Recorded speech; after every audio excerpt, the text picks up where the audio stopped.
Hello everyone, welcome back to LITEC 2020. I hope we had a good break. And I can see Prof. Lieven is already online. Hello, good? Okay, nice. So ladies and gentlemen, welcome to our second session of LITEC 2020. We're going to have our first invited speaker. Most honored to invite our Associate Professor Dr. Demeester Lieven, Director, Center of Teaching Excellence, Singapore Management University SMU, to present his talk on institution-wide online teaching in 2020. But before that, I'd like to request if any of the audience who already have a Microsoft 365 account, you could log in through the Microsoft 365 account. And you are more than welcome, all of you are more than welcome to ask questions on our link on the right-hand side of your screen. So we would like to also welcome warmly, especially our SMU team over there in Singapore. Yes, so let me introduce Professor Lieven a little bit more to most of our audience.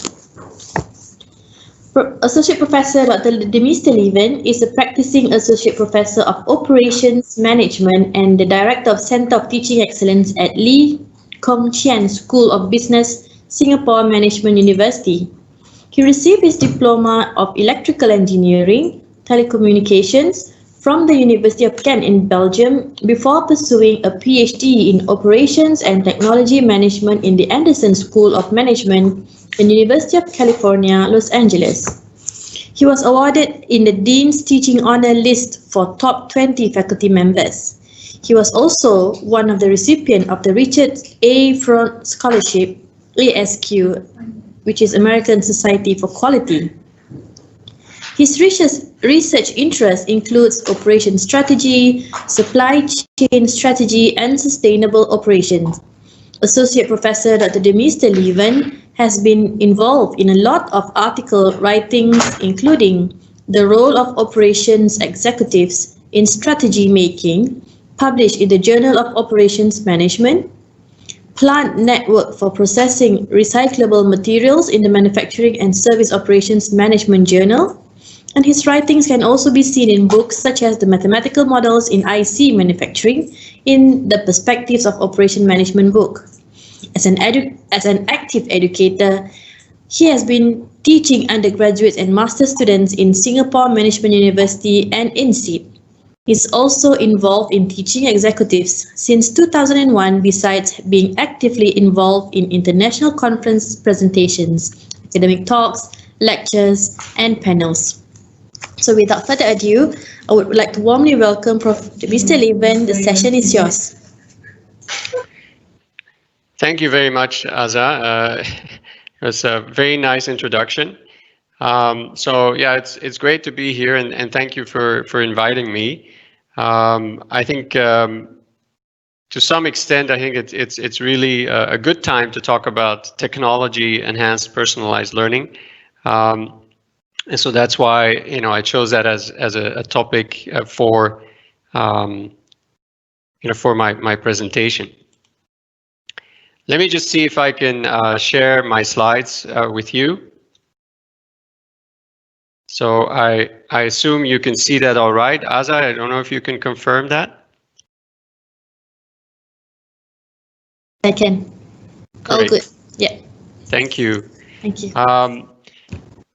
So yes, I mean, it's a bit of a history here is that the Singapore Management University, where I'm from, and the University of Malaya, together with Mahidol University, we started a ASEAN University network, thematic network on technology enhanced personalized learning, and so that was kind of a year and a half ago.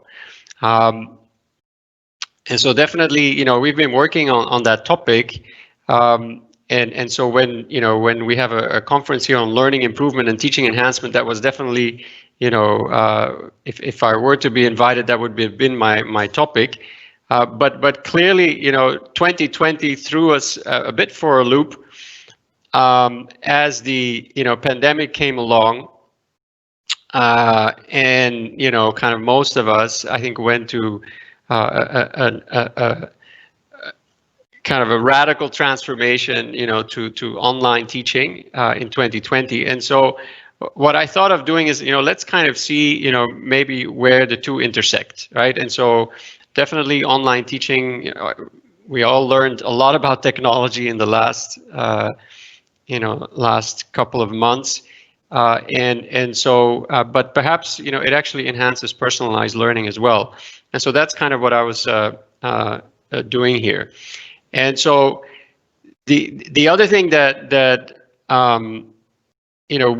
when this pandemic came along, one of the things that I thought was, hey, this is an amazing natural experiment, in getting both students and instructors to use more technology. And so, we decided, okay, let's be, evidence-based about this, and let's make sure that we ask students, we ask faculty. And so we did our surveys, kind of after this natural experiment took place, both because we were curious, about what was going on, but also because obviously we wanted to improve moving forward, and so because we knew that the pandemic was going to stay with us for a while, and so we wanted to be data driven when we in our enhancements, and so that's kind of part of what I'll be talking about as well. So yeah, so again, thanks for inviting me. It's my pleasure to be here, and I hope you will find this, if not interesting, at least kind of you can we can commiserate a little bit on what has happened to us in the last couple of months. So the outline is, I'm just going to talk a little bit, and this may seem familiar. Obviously, I'm going to talk a little bit about what happened exactly at SMU in this term that we have data on from January to April 2020. So obviously, part of that was still face-to-face, but then kind of in the middle, most of it in the middle of the term, everything had to be moved online. Or almost everything, as you'll see, and so, but it still has generated obviously a lot of data. Then I'll introduce my lens of technology enhanced personalized learning. Obviously, I think you'll see a little bit of both, just purely online learning, and then kind of what I see as technology enhanced personalized learning. But I want to introduce that a little bit before going into then, the instructor survey results, the student survey results, and then kind of share with you, the actions that we have taken to hopefully positively impact, the online teaching that's going to happen, that's basically started, last week. We had our first term of the academic year started next week with kind of practically, I would say 70% of all of our courses are online.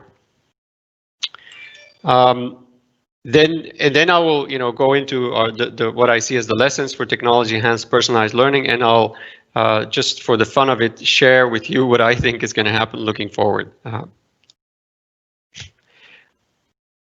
So, I think most of you perhaps know Singapore Management University, but let me just share this with you as well. So we are a kind of a limited university in the sense that we don't have all the faculties, but you see our schools here. School of Business, School of Information Systems, School of Accountancy, School of Law, School of Economics, and School of Social Sciences.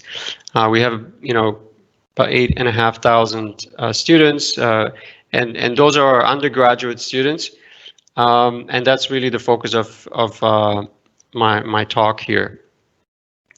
We do have a growing set of postgraduate programs, and a lot of many of them have also started teaching online, but so that's not the data we're looking at today. So just to kind of share with you that timeline. So we moved online in what we call a number of tranches, where Singapore Management University, working very closely together with the Ministry of Education here in Singapore, trying to be as responsible as possible in terms of controlling the pandemic. And so the first tranche was really all term 2 classes with more than 50 students. So that was the first step, is because to limit the spread. Now SMU is actually quite famous for small class sizes. So actually a number, for us this was not that many students were affected. But then soon after in tranche 2, we went all the term 2, all the core curriculum courses where you would have students from all schools across majors, interacting and mingling. So that was really kind of seen as a high risk. And then also what we call the pre-assigned courses, where students are pre-assigned to their to the courses where, again, there's a bit of a randomization there that might be kind of bad for a transmission of the virus. So those were put online this is week 7, and so our terms are 15 weeks, but that includes study and exam week. So it's really week kind of 13 weeks of of interaction with in a classroom. And so week 7 is almost halfway, right? It's in the courses. And so that was obviously we have 411 sections. Each section is about 45 students. So that's a pretty large number. And then, by week 13, but that was really near the end of the term, all courses, were moved online. So, but I think that the biggest piece was tranche 2, that was moved online in the middle of the term. So now, if you look at the actual, it's slightly different in terms of the number of courses versus the number of instructors. But so, because many of these are core courses, so the total number of courses that you see here, which is 77, compared to the overall number of courses that were offered, which was 315, that seems low. But obviously, these are the core courses where we have multiple sections, so in proportion, of the actual interactions, it was a lot more. And so you can see that a little bit more here in terms of the courses, it's only 24%. But if you look at the instructors, about 200 instructors had to move online during that term, which was 48% of all the instructors that were teaching there at the time. So a substantial number. And so later on, as you'll see, if I show you the results from the student survey questions, they were only administered due to the courses that actually went online. So that's something that we did.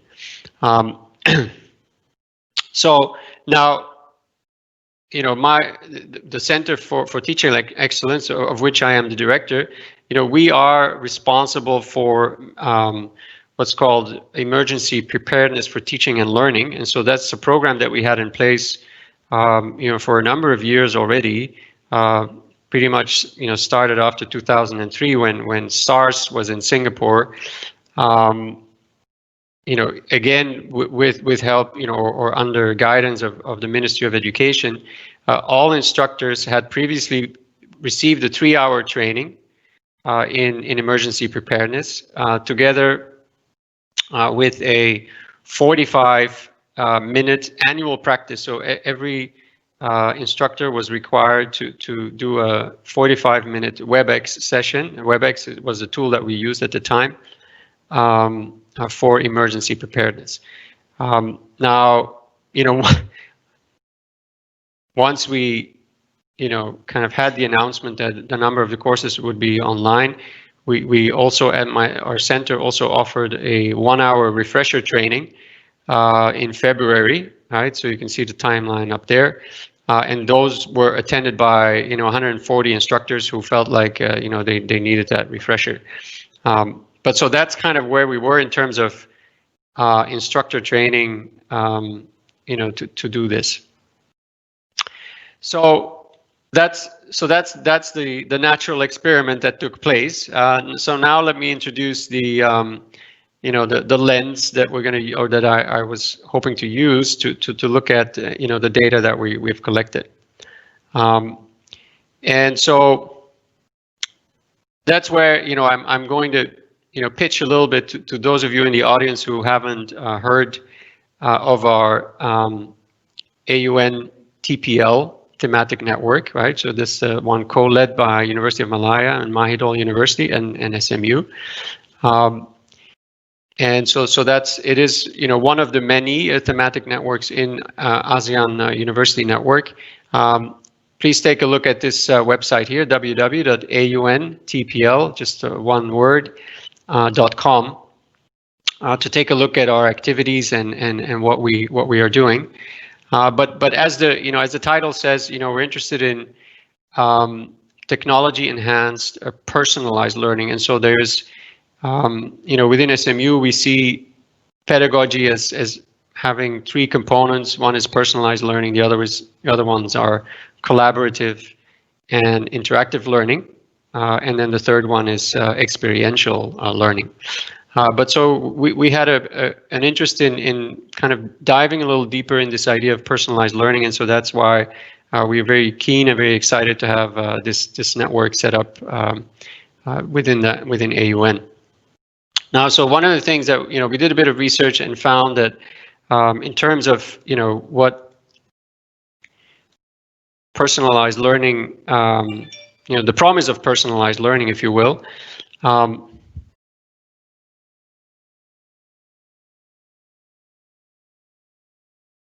Hold on for, excuse me, I'm just.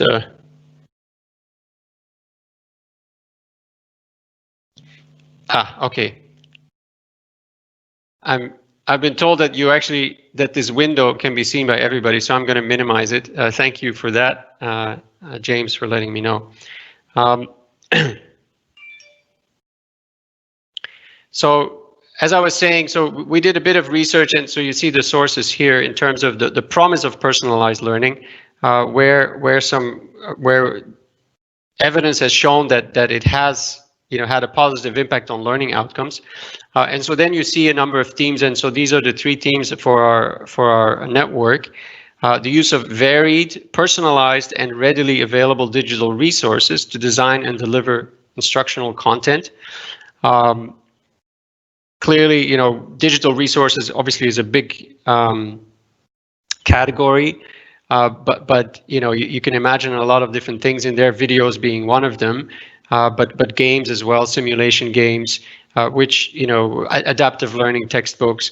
These are things that have the potential to be personalized, but even something as simple as a video that you can watch at your own pace, is one way of thinking of personalizing someone's learning.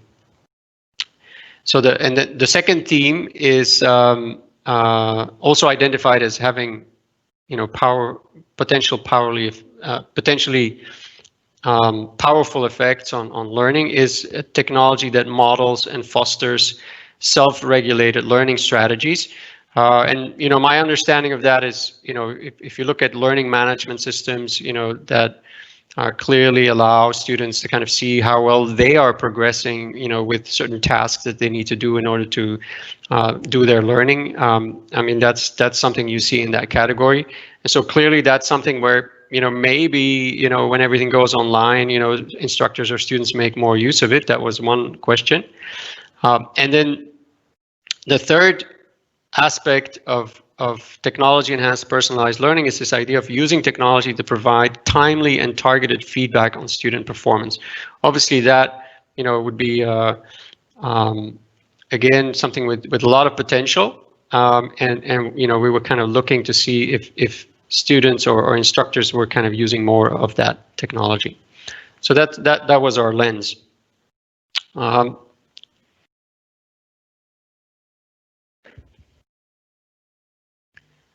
So let me start by kind of, giving you the feedback from the instructors. So we had our instructors there were about, as I mentioned, about 200 of them that went online, and so we have 188 instructors here surveyed approximately 1 month after the term was completed. So they had a little bit of time to think about it. And we had most of our instructors used WebEx as the tool, but some of them used other tools. So that's why we had a branching question in the survey. And so we had 165 students using WebEx, 23 using other tools. Then we have a 7-point Likert scale of 13 items. Sorry, this is a bit of a typo here, but so it basically the Likert scale is 1 for strongly disagree, and then all the way to 7 for strongly agree. With these were the questions. How useful did you think the tools were? How easy was it for you to use it? How the self-efficacy questions, how comfortable are you teaching online? And then a few questions, and you'll see them below, in terms of comparison between online and face-to-face teaching. So the other thing you see on the slide here is just this breakdown of whether they used WebEx or alternative tools, and then among the alternative tools you see that most of the people used Zoom, but there was Microsoft Teams as well, Google Hangout, etc. So most faculty, so what I say is a typical instructor feels okay about online teaching. So regarding the usefulness, ease of use, the self-efficacy, most of them said were in agreement that this was quite all right. But then when you ask them about comparison between online and face-to-face teaching, you can see that they still prefer face-to-face, right? So here's one question: I find the level of student-to-student interaction to be similar to physical classes. No. Right, so there they disagree with a little, close to average agreement among the alternative tools. So maybe the WebEx might not have been as user-friendly or as good to show interactions or allow interactions. But my assumption is also that the faculty members that use alternative tools, have a these were tools that were at that time not really supported by SMU. So I think these are kind of initiative-taking faculty members, and so kind of more likely to already have discovered how to use technology to interact, and so that's why you kind of see a little bit of a difference here. But so yes, 84% were still disagreeing when they said that when they were asked whether the student-to-student interaction was similar. And then with respect to, I believe I can deliver the course learning objectives just as effectively through online teaching as compared to through physical classes. Again, those who were using the WebEx tools, 59% were disagreeing with that. Whereas, for the alternative tools, only have 44%. So again, a bit of a difference there. But so in summary, I think the instructors felt okay about it, but were not yet convinced that this was as good as face-to-face. All right, so that was kind of the survey summary. Then we also did a kind of a thematic analysis on, and this is the CTE team helping with this, a thematic analysis on the instructor comments. So we had about 661 comments, and so they classified in the following way. So first was, how do you approach your teaching? So many of them said, I'm just teaching it the way I teach face-to-face, and that's obviously our starting point. Many of them were encouraging participation through chat. And then the polling feature, I think, we all kind of learn about these features as well. They get their TAs, the teaching assistants, to help, right? So the chat can be sometimes a little bit overwhelming, especially if you have large class sizes. To be able to filter through the chat, I think that's a key feature. And the teaching assistants were helping with that. Clearly, it can be difficult to retain attention, and so faculty were using shorter duration, frequent breaks where they could. Then using the breaks for short YouTube video clips, practice questions, invite students to clear doubts, Q&A. So try to kind of find that right pace. Then a number of our faculty actually, were making videos and narrated PowerPoint slides for asynchronous learning and revision. And so that, as you'll see later, is quite popular also with the students. And so they recommended using a combination of tools. The tips they had for fostering online interaction, because again, that's a big theme, how do you keep the interaction going?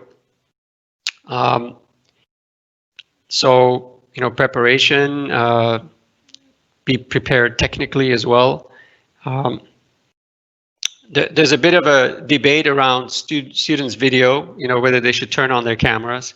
I think most faculty, kind of recommend that students turn their video on, and I do the same way. If you're going to show up for class, turn on your video. Again, kind of segmenting, breaking, assigning roles. I think these are things that we use in a face-to-face, but this kind of scaffolding might even be more important, online. Complementing with other tools, so that's a recurring theme. This is interesting, I think, kind of acknowledging all comments, read them out and respond, right? So I think this refers to the chat as well, the chat column that you typically have online, where perhaps, more students, have a chance to actually, ask questions or give comments. And then, so the recommendation is to acknowledge those. Record the seminar to hear their own contributions. The recording of the seminars is something that seems to be popular. Set out breakout rooms for group work, and so that's a great way to kind of have a change of pace in the class as well. The challenges, if you look at the challenges, I think most of it has to do with, I don't know what my students are doing, right? So I don't know if they're paying attention. I don't know if they are understanding what I'm saying. And so that immediate feedback is something that instructors are missing. They talk a little bit about, some of the technical challenges that they might have, but I think that they are learning about. There was a concern that WebEx could not do breakout rooms, and so as I'll mention later, we have moved from WebEx to Zoom, where the breakout rooms are supported. So, and that's what you see here. So we are being responsive to our faculty members. They asked for a different platform, and that's what we have done. They want more support for video editing. And other kind of uses of tools, and as you'll see, we're going to try to provide that. But so it's interesting that more faculty are going to be editing their own videos. IT support, kind of they want to have best practice sharing, which we have done as well now, and allow some flexibility. So you'll see these come back in the way that we have. Changed or provided additional support. One of the big items here is online exams. So definitely that was not an easy thing, and we had to, and I'm sure that all of you have worked on that as well. Think carefully about how to do exams. Some of it you could do online. Some of it we'd have to really restructure the assessment a little bit. But so that was a point of stress both for students as well as faculty, and so that's something that faculty were basically saying, hey, you got to help us more there. Now, the students, right? So this is obviously what we're interested in, is how did they like it? And so we had a question for the students who, you see 14,000 responses here. So we had the two questions here are the following. One is, how much easier or difficult was it for you to achieve the learning objectives of this course through online delivery compared to usual face-to-face sessions? So, I mean, how is it easier or harder for you to learn? And so it was nice to see that, for some of them, they found it much easier or somewhat easier. Most of them found it about the same, but obviously still a little bit of a slight majority saying, somewhat more difficult. And so our average here is 3.6, where out of 7, where the about the same is a 4, right? But yeah, I mean, we were also thinking, okay, if you ask students, was it easier or harder? Maybe they won't as easily say that something was easier to learn. So we were not that unhappy about this result. And then the other question was, what is your overall rating of the online experience in this course? Where, majority says neutral. You know, number of them say good, very good, and excellent. So again, this is not, you know, usually. Hopefully, you know, we can get to kind of a very good as the mode here, or as at least the average.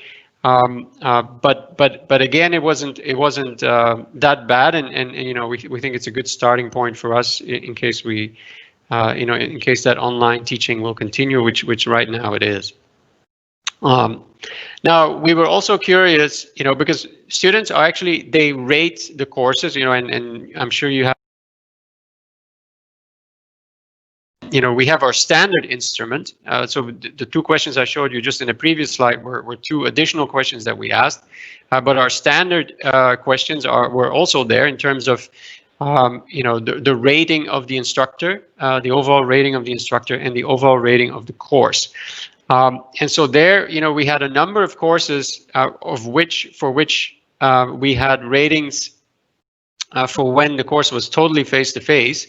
And so we could compare that with the ratings of that same course, you know, after it went online. And so even though we had a fairly large number of those courses that we could compare, you know, you can kind of see here we have 215, you know, 156 ratings, you know, where we had, you know, one-to-one comparisons of face-to-face and online. And so there was, even with all of that data, you know, there was no significant difference in the average instructor in course ratings. So that was also encouraging for us to see, is that, you know, students, at least in this, you know, term, the first term of the calendar year, from January till April, you know, did not rate the courses and the instructors lower than they did before. So now, what are students saying? So obviously we have a lot more comments from students than we have from instructors, and so to select a little bit in terms of how to, you know, to learn from these comments, what we did is we looked at the 41 instructors for which the online teaching rating was larger than 5. That's the, you know, so it was good, very good, or excellent. And so that gave us a little bit of a selection of comments to look at. And so, you know, we kind of felt like, you know, if we look at the instructors that did reasonably well, you know, I think we could get some tips, you know, from the students' comments, because we asked them, you know, what did they like or find effective. And so we could get some tips from the students in terms of what they liked. And so what do they like? Pre-recorded lectures, you know, and that was, you know, maybe a bit of a surprise. But obviously, I think the instructors that did that, you know, took quite a bit of care to make sure that these were good. And you know, posted ahead of class, but then followed by a session, you know, to highlight important concepts or clarify students' questions. So this combination of pre-recording and then, you know, an interactive session after that, it was much appreciated by the students.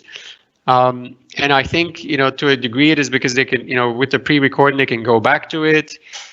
They can do it whenever they want. I think that kind of, you know, anytime, anywhere learning, I think is a component here as well. Same with the pre-recorded slides or videos, recordings of the WebEx sessions, you know, some kind of convenience that students, you know, kept mentioning as a positive. You know, they also liked it when as a result of that, you know, the classes, the actual online synchronous classes were a little bit shorter and had more breaks. They also liked, and so I think that's an interesting theme, is that they could participate more actively, and that class participation was easier when it was online, right? And so perhaps in WebEx itself or in the video conferencing tool itself, it's not that easy. But if once you have like a discussion forum, a Google Doc, or you know, I think in WebEx, I think they were referring to the chat. Even if you're a shy student, you know, you could still maybe you don't like speaking up in class, but you could, you know, post a question or post something on the discussion forum, write in the Google Doc, and that was appreciated. So it does look like, you know, the faculty were able to, instructors were able to give timely and quality feedback, you know, in some of these online tools. And we're able to check to assess students' understanding of content, and, you know, use whatever tools were available to remind students of things to keep them on track. So that's and kind of this mix of tools, whether it's you know, Zoom is appreciated, Kahoot, WooClap, these are in-class response systems. I think we're all learning about those as well. You know, be able to get that feedback from all the students, you know, to a question that you ask them. I think that's it's also something that will be here to stay. So the suggestions for improvement, actually, some of them are, you know, kind of similar in theme. So combine again, they were giving that as suggestions. The things they liked, increase interaction and engagement. So I think that's still something that some instructors probably need to include a little bit more. Include quizzes to test understanding of content. Manage the class participation. Right, so sometimes, as I mentioned, the chat can sometimes be a little bit chaotic, and so you need to manage that well. But, you know, if you do it well, I think it can be a plus. And then provide support for students. You know, this was because sometimes they need to record presentations and they didn't know what to do in advance. And then fix some of the technical issues. You know, WebEx at times I think was a bit laggy for us. And you know, the audio would break up, and so that was a bit you know, challenging. And so there you go. You know, we did eventually use Zoom, or we switched to Zoom. So let me now kind of, so you've seen the instructor data, the student data, both quantitative and qualitative. So let me now, I'll show you now what we have done based on that feedback in order to you know, have good teaching in the current term. So we have, you know, put together a, you know, a specific web page, and, you know, if you just Google CTE online teaching, at least for me, it comes up right away. And so, you know, on that web page, you know, we have resources, tips and guides. You know, we've gotten some really nice compliments on it. So I think it's quite comprehensive. You know, topics including conducting an online synchronous class, instructional strategies for online learning, student interaction and engagement. So, you know, we try to kind of, based on the feedback that we got, you know, put in the right type of kind of advice for faculty, assessing student learning, and more. We also have featured some instructors, you know, that did well in online teaching in term 2. So that those are nice anecdotes to look at as well. Now, one thing that SMU has done is we are now allowing more formally than what some instructors had been doing anyway, but now we have this formal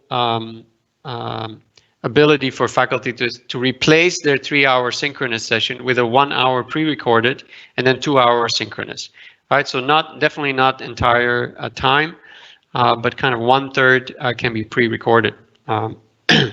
And so if you teach multiple sections, you know, that could represent some savings for instructors that you can then use in different ways.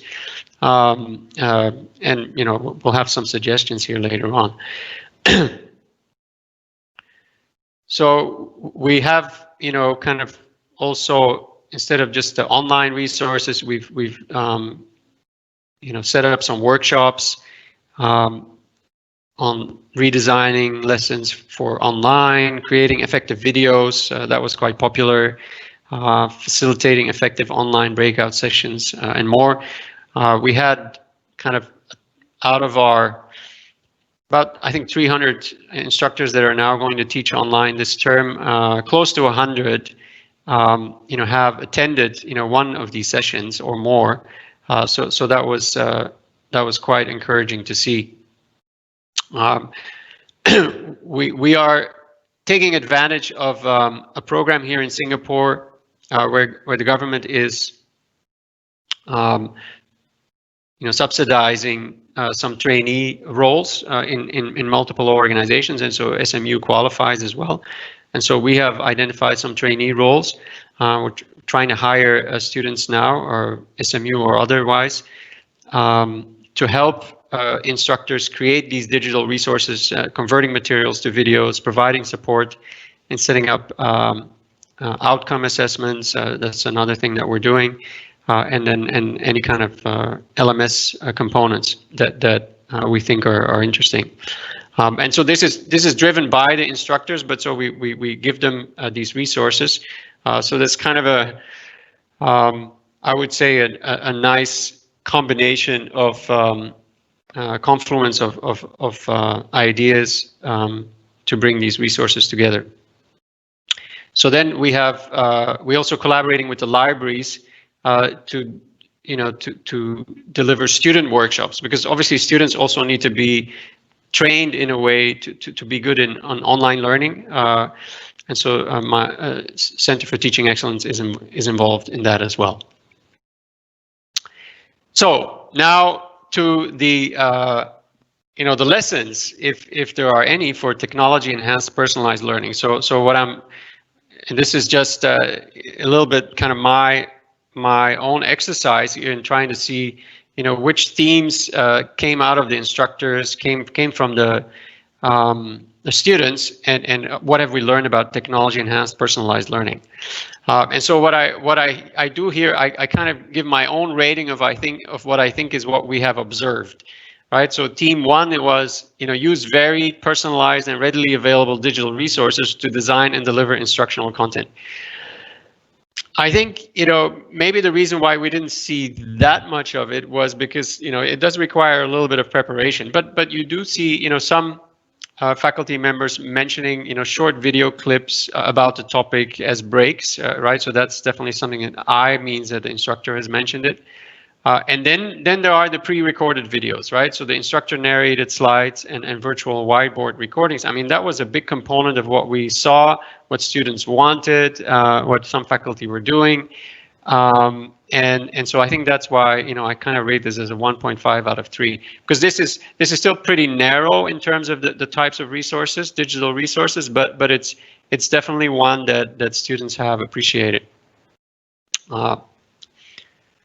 So then team 2, incorporate technology that models and fosters self-regulated learning strategies. There,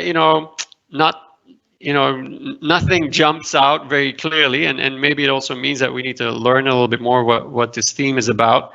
I thought we would have seen the learning management system, mentioned a little bit more often, but so far, I think what I see is that students would say that they like reminders to keep them on track. I think that's a little bit in that theme. But I think so I would say this theme is unexplored in our natural experiment, at least in my view. Now, the one, this theme, I think is pretty prominent, using technology to provide timely and targeted feedback on student performance, right? And so that's where you use the intermittent, whether it's polling or quizzes or questions, through classroom response systems, and the ones that were mentioned here were Slack, some form of Google form plus Telegram. Telegram is it's just like a WhatsApp type of tool where you don't have to give away your phone number, and so faculty were kind of combining some of these tools to indeed again be able to give feedback to students. WooClap, Kahoot, are perhaps more well-known classroom response system, but so I think it's quite popular. Students actually like it. And more and more of our faculty have gotten used to it. So two other themes that I think emerged a little bit, so not one that we've identified before. One is this anytime, anywhere learning. You know, students really like it, and in a way, you know, for faculty, it's not bad either. You know, you can record your video also anytime, anywhere. So I think that's another theme that's here to stay. And then, you know, I think one thing that I realized also, and that's also not a theme that you might or that we had separately identified, which is the idea for students, they now have more opportunities to ask their questions, whether it's through the chat, whether it's in the in-class response system where you can ask questions, whether it's in discussion forums, which more and more are being used. So I think that's a form of personalized learning, if you can, you know, kind of have a chance to ask your questions. And that's where I was thinking, look, if I, as an instructor, instead of, you know, teaching something the same over and over again, you know, I just make it into a video once, then I have a little bit more time, perhaps to answer students' individual questions, and I think that's going to be, you know, a trend. So this is kind of my view of it. Looking forward, you know, at least from my experience, and so I was founding academic director for an online MBA program at SMU. I think the experience with those programs have already shown that mixes of face-to-face and online education does not have worse outcomes than face-to-face education. So that is now becoming more and more clear. I think because of the pandemic, both students and instructors have seen what is possible in online teaching and learning in ways that, you know, you could not have imagined. And so you have, I mean, this is kind of been a huge marketing campaign, if you will, for online learning, because now you have both students and instructors, you know, the minds have really changed, I think. They like the anywhere, anytime aspect of online learning. They like the affordances of the technology if it's used well. And I think, you know, as I pointed out, I think we've really just scratched the surface at this point. And you kind of see things happening, right? And the universities in Singapore have now started to offer credits for MOOCs, the massively online open courses, as part of their degree programs. I think that's another sign. So I think in the long run, programs will become more blended. So I'm not saying that everything is online, is going online, but it's definitely become more blended. Where, you know, we're going to take advantage of personalization possible with technology, and then the scale economies that are possible in online delivery. Yeah, that's kind of what I see. So I want to maybe just end with a pitch for you know, joining the AUN TPL network, and you know, as just someone who's interested, or as an education researcher. So please join us to you know, in this effort to become systematic and data driven about improving teaching and learning with technology. Thank you. I'm stopping it here now, and I understand that I will be able to answer some questions. Yes. We are opening the floor to questions from the audience. You're more than welcome. Everyone is more than welcome to type in your questions on your Ask a Question section on the right-hand side of your screen. Yeah. But thank you so much, Prof. Lieven, for the sharing session. And I think it's a blessing in disguise that we have this pandemic right in the middle of our TEPL collaboration. Yes. It really provided the chance to do that natural experiment that you mentioned. And we, both of us, ADAG and your Center of Teaching Excellence, actually had the chance to leverage on what actually happened. So yes, we do have a question from the floor.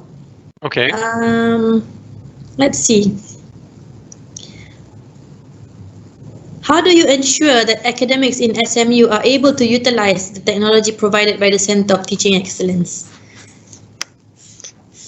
How do you ensure? Right. Yeah. I mean, so we have there's kind of two principles. One is make it easy and make it integrated, and then training, right? So we provide the very clear guidelines, step-by-step instructions on how to use. I think that's one thing.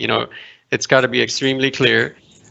We do have we do offer our trainings, so those are very helpful, because you want faculty want to hear from other faculty that have used it, right? And so if you can do that in the training, I think that's really powerful. And then we make sure that the technology works, right? And sometimes that means that you need to kind of work with the integration with the learning management system. We really try to look at the entire process of the instructor and make sure that every step is as easy as possible. I think when you do that, I think you'll see the usage increase, and that's at least I would say if you would push me, I think we've definitely, with that approach, we've seen almost like a doubling so far, I think, of users of the technologies that we think are good for students. Yeah. Mm-hmm. And you mentioned that you've moved from Webex to Zoom. Yes. Based on the request from the users themselves, the students and the lecturers. Yes, I mean, and so kind of being open to new ideas or to feedback, I think, is important as well. And I think we obviously did a careful evaluation, once the feedback came in, but it was quite clear that both in terms of user friendliness, stability, and then features, we went to Zoom. Mm-hmm. Mm-hmm. So it's a steep learning curve for both us and the users themselves. Correct. Yeah. We have another question from the floor. What are the things that put the students off in online learning context? What's the thing not to do, or not to do advice for the instructors? Your opinion? That's a very good question, right? And I'm not sure I have a ready answer. I think it's some of the, I would definitely say, some of the same things that would put them off in a classroom, I think is going to happen online as well. Mm-hmm. You might say maybe, they seem reluctant to turn on their videos, but I think if you make it a rule, I think they're okay with it. At least that's and this is now my personal experience. And so, yeah, it's a good question, because I've kind of focused on the things that I think they like. What is putting them off? I think kind of this is again my experience. I think they now expect everything to be online as well. So I think if they would still have to go to the library to go to pick up a textbook or I think that is going to become harder and harder. At least that's my experience. Yeah. Yeah. And do you feel that the biggest hindrance are the enablers themselves, which is the academic? Young people, it's easy for them to pick up all these technologies and change because they are so adaptive by nature. But us, the academics themselves, who actually are the enablers of all the things that will happen.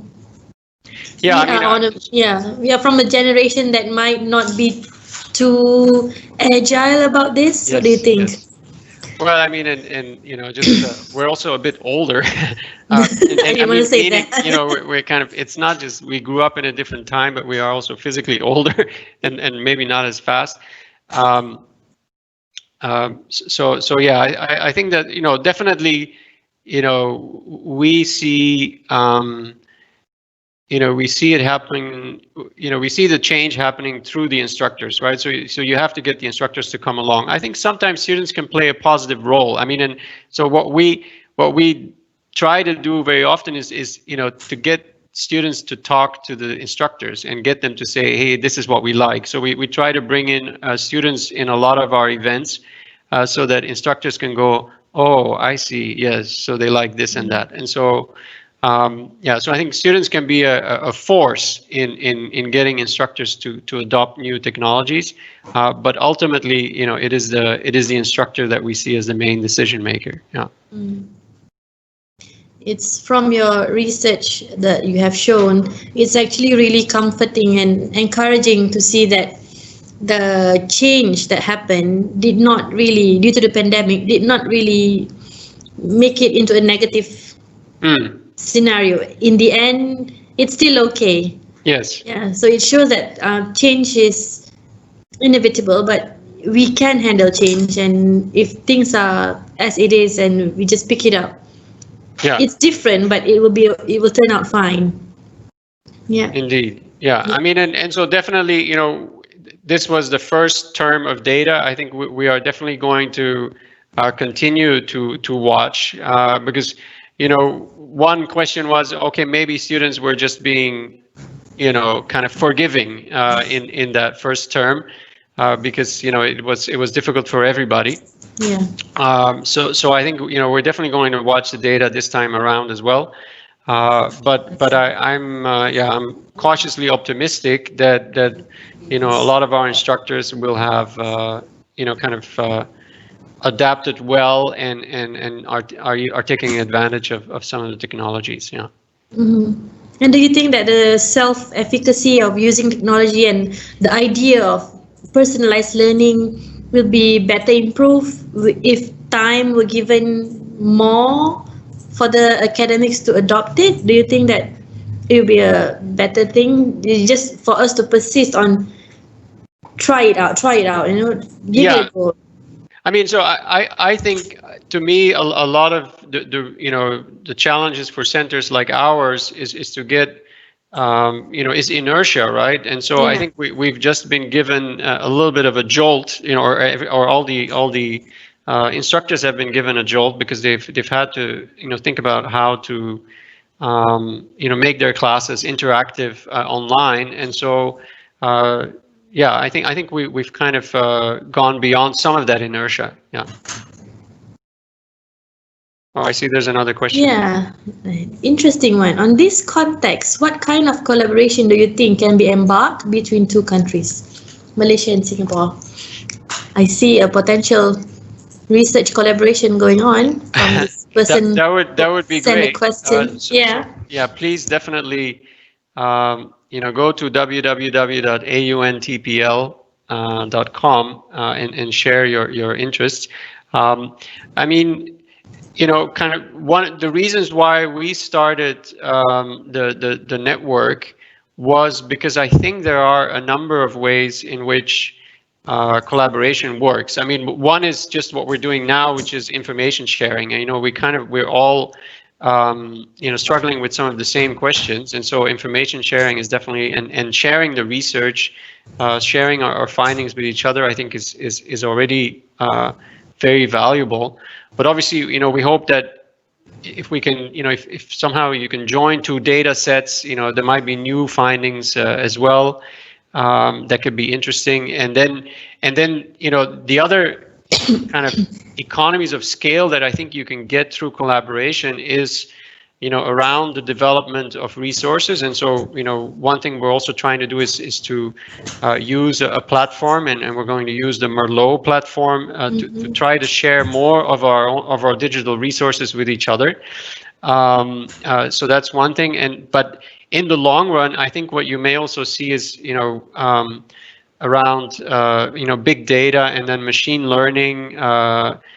You know, there might be ways indeed to you know, to have data sharing platforms where you know, the intelligent tools that we are developing, you know, can then benefit from a larger data set. Those are the kind of things that I had in mind. But so we really look forward to your ideas as well, and yes, please join us in the network. Yeah, there was a presentation this morning from one of our teaching and learning grant presenter on looking at the multiple intelligence of the students in the classroom before they design the assignment and the group works. So perhaps that will be something that we can look at, the multiple intelligence, the natural multiple intelligence that the students already have, and through the class activities and groupings and assessment method, which works best. And yeah, I think that's one thing we can explore better. That sounds great. Yeah. Yeah. We have a question. Okay, it's on my phone. Did you hear about the Malaysian student who had to do the exams in Sarawak on top of the tree? No, I haven't. Okay. So yes, that was about how not everyone in Malaysia has access to good internet connections or technology that we think that everyone can have access to. And we had this a good story that the student recorded herself bringing food and learning materials and her mobile phone to the top of a tree so that she get access to internet connection. Okay. Just so that she could take the exams. Yes. Yeah, so it's a big story here in Malaysia, and it has triggered internet companies to provide better internet service at the area and things like that. So this is a following question from one of our attendees. Not all students are able to have the full access to internet. Have limitations.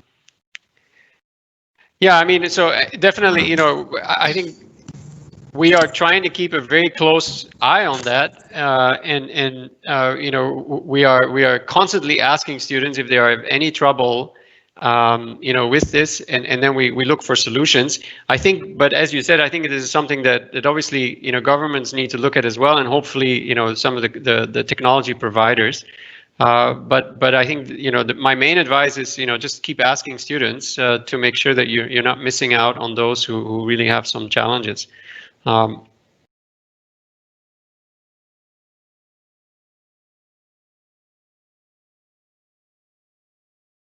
Azza, it looks like you're. Are you still there?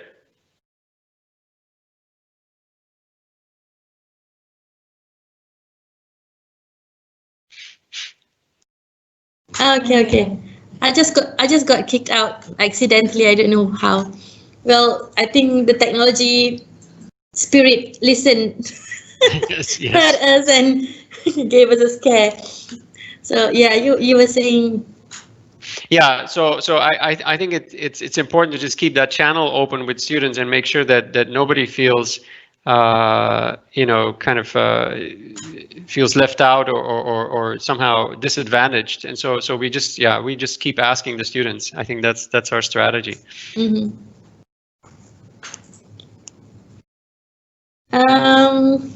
Do you have any more questions from the floor? I mean, I see one with which apps is best for student integration for online learning. I'm not sure, I think that's one thing that obviously, we hear about Piazza, we hear about Kialo.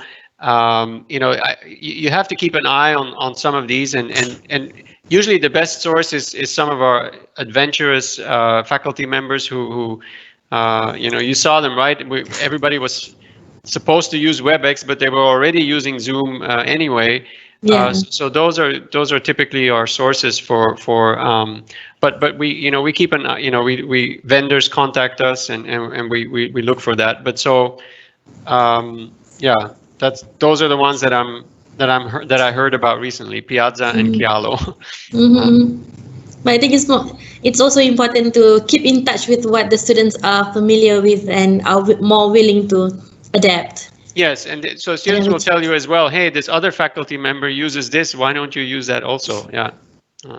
Yes. Okay. I think we are almost to the end of the session. We started at 2. Yeah, it's a good, nice chat we have. So, okay. I think that should conclude the session. Lieven, if you have any last words that you would like to share. Well, I thank you again for inviting me here. It was great to have this audience, and We look forward to seeing all of you in our ASEAN University Network on technology enhanced learning. Yes, same here. So thank you so much, Lieven, for your sharing. Thank you. And we'll keep in touch. And Yes. yeah, thank you. Bye bye. Bye bye. Have a great day. You too. So we will have our break now until 3:30, and we will resume after that 3:30, where we will listen from our 4 other presenters at the same link. So stay tuned and see you at 3:30, everyone. Bye bye. Hi everyone, welcome back. It's 3:30 now, so we are ready for our second round of grant presentation. In this session, we will have Dr. Norhidayah, Dr. Farah, Dr. Ponmalar, and Madam Azni. So right now, our first presenter of this session, A05, is Dr. Norhidayah, with her title Effectiveness of E-Learning and Guided Case-Based Learning as Personalized Learning Tool. So without further ado, I would like to welcome Dr. Norhidayah. Okay, thank you, Madam Moderator. So I'll share my presentation.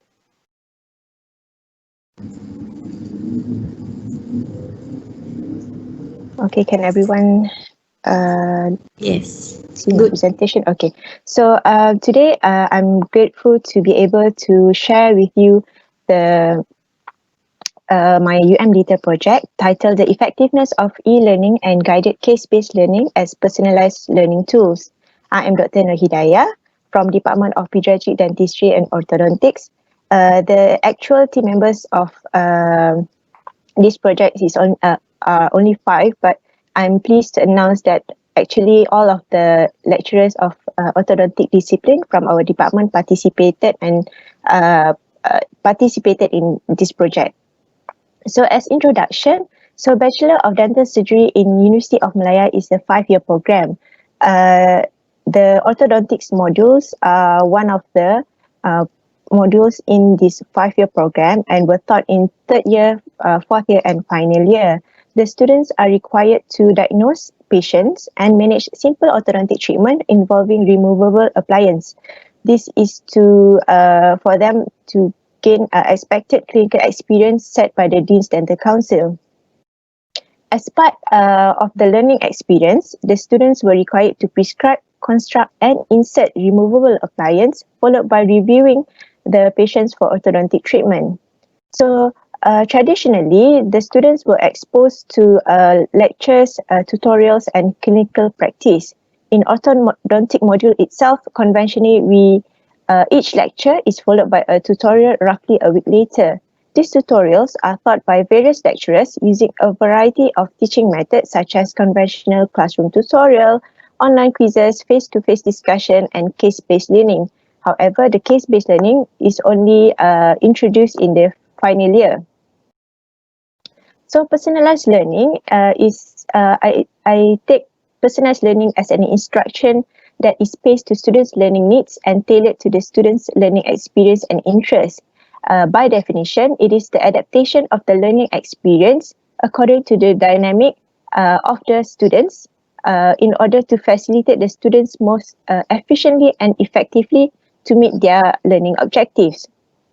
So how does the personalized learning differ from traditional learning? So I can summarize the difference between the traditional and personalized learning as the personalized learning structure is based on mass production of teaching students in a fixed manner and expect them to accept or adjust to the system.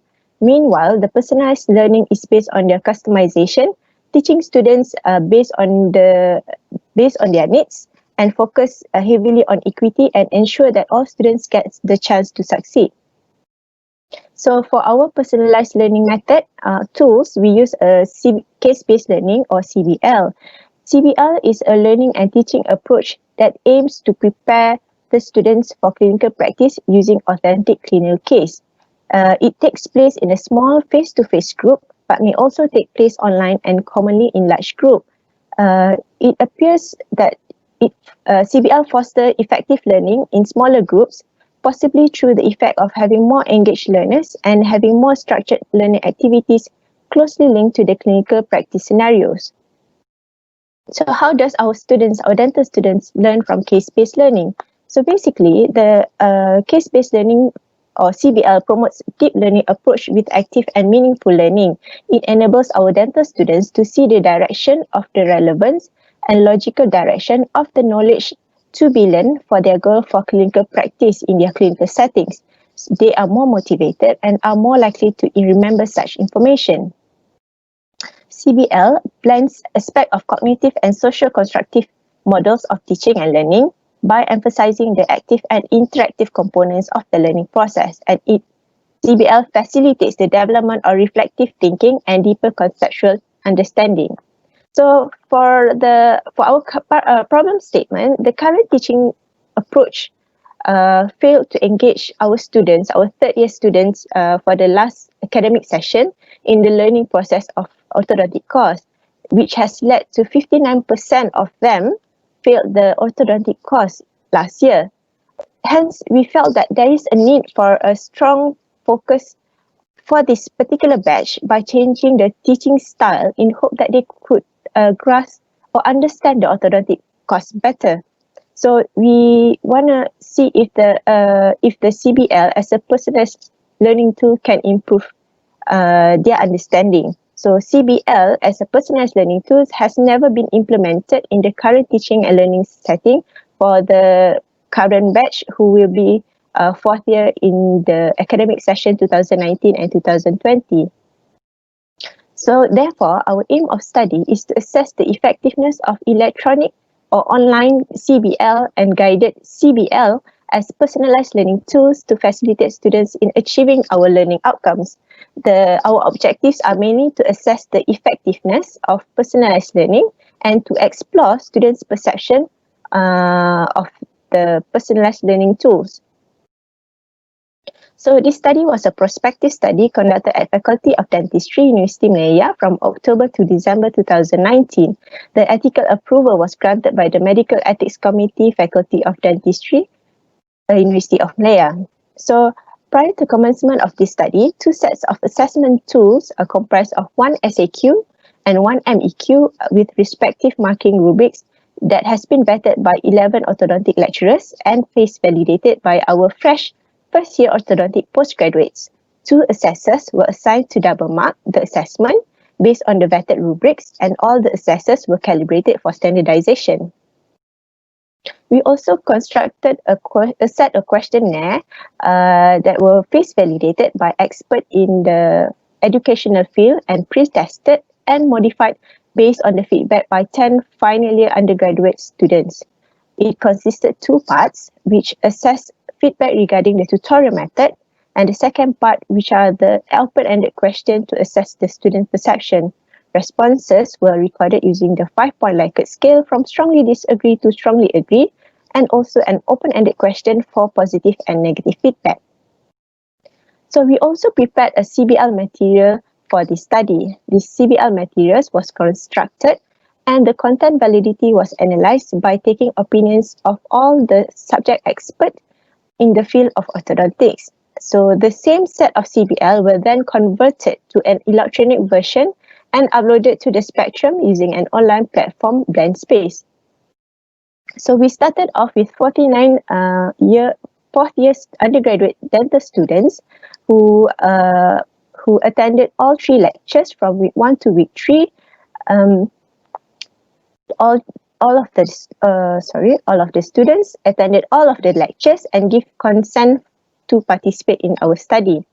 So as for the first assessment, 1 week after the last lecture, the students attended their first assessment, whereby the students were given approximately 40 minutes to complete their first assessment.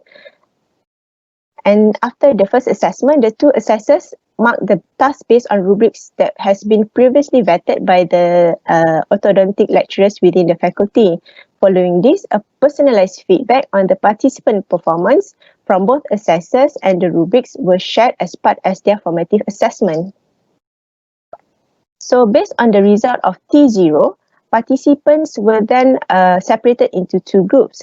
The group ET or e-tutorial group comprised of those who have achieved the learning outcomes, and group CT for those who failed to achieve the learning outcomes. So a tutorial at a tutorial was conducted 2 weeks later with a different activity for each group to cater their learning needs. ET group experienced a personalized e-learning tutorial with a case-based to be completed on spectrum, whereby the participants work independently on their own and online feedback was provided via Padlet. Meanwhile, for the group CT, they attended a conventional classroom tutorial when they were divided into a smaller group with a lecturer to student ratio of 1:5 to allow more personalized approach. A general feedback regarding the previous assessment outcome was given, and the student were given the guided CBL activities after that. The students had the opportunity to ask any question pertaining to the lectures, assessment, or the CBL activity. 2 weeks after the tutorial, the participants were subjected to a second assessment at T1.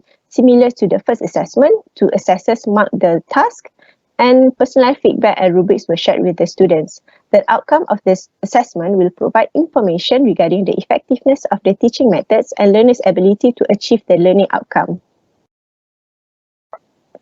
So finally, participants were then required to complete an online questionnaire to assess their perception on the effectiveness of personalized learning as a teaching and learning method. So for our result, the data analysis was carried out using SPSS. T-test was used to compare the performance between groups, between two different times, and Mann-Whitney U-test was used to assess the student perception on the effectiveness of personalized learning. So for our demographic characteristics, we have 8 male and 41 female students participate in our study, and the average age was 22.1 years old. So for the first, looking at the performance at the first assessment, we have 69% of our students achieve learning outcome. Meanwhile, another 30% failed to achieve the learning outcome. The overall average mark for all the students was 60%. Meanwhile, the SAQ were slightly better, 65% in comparison to the MEQ.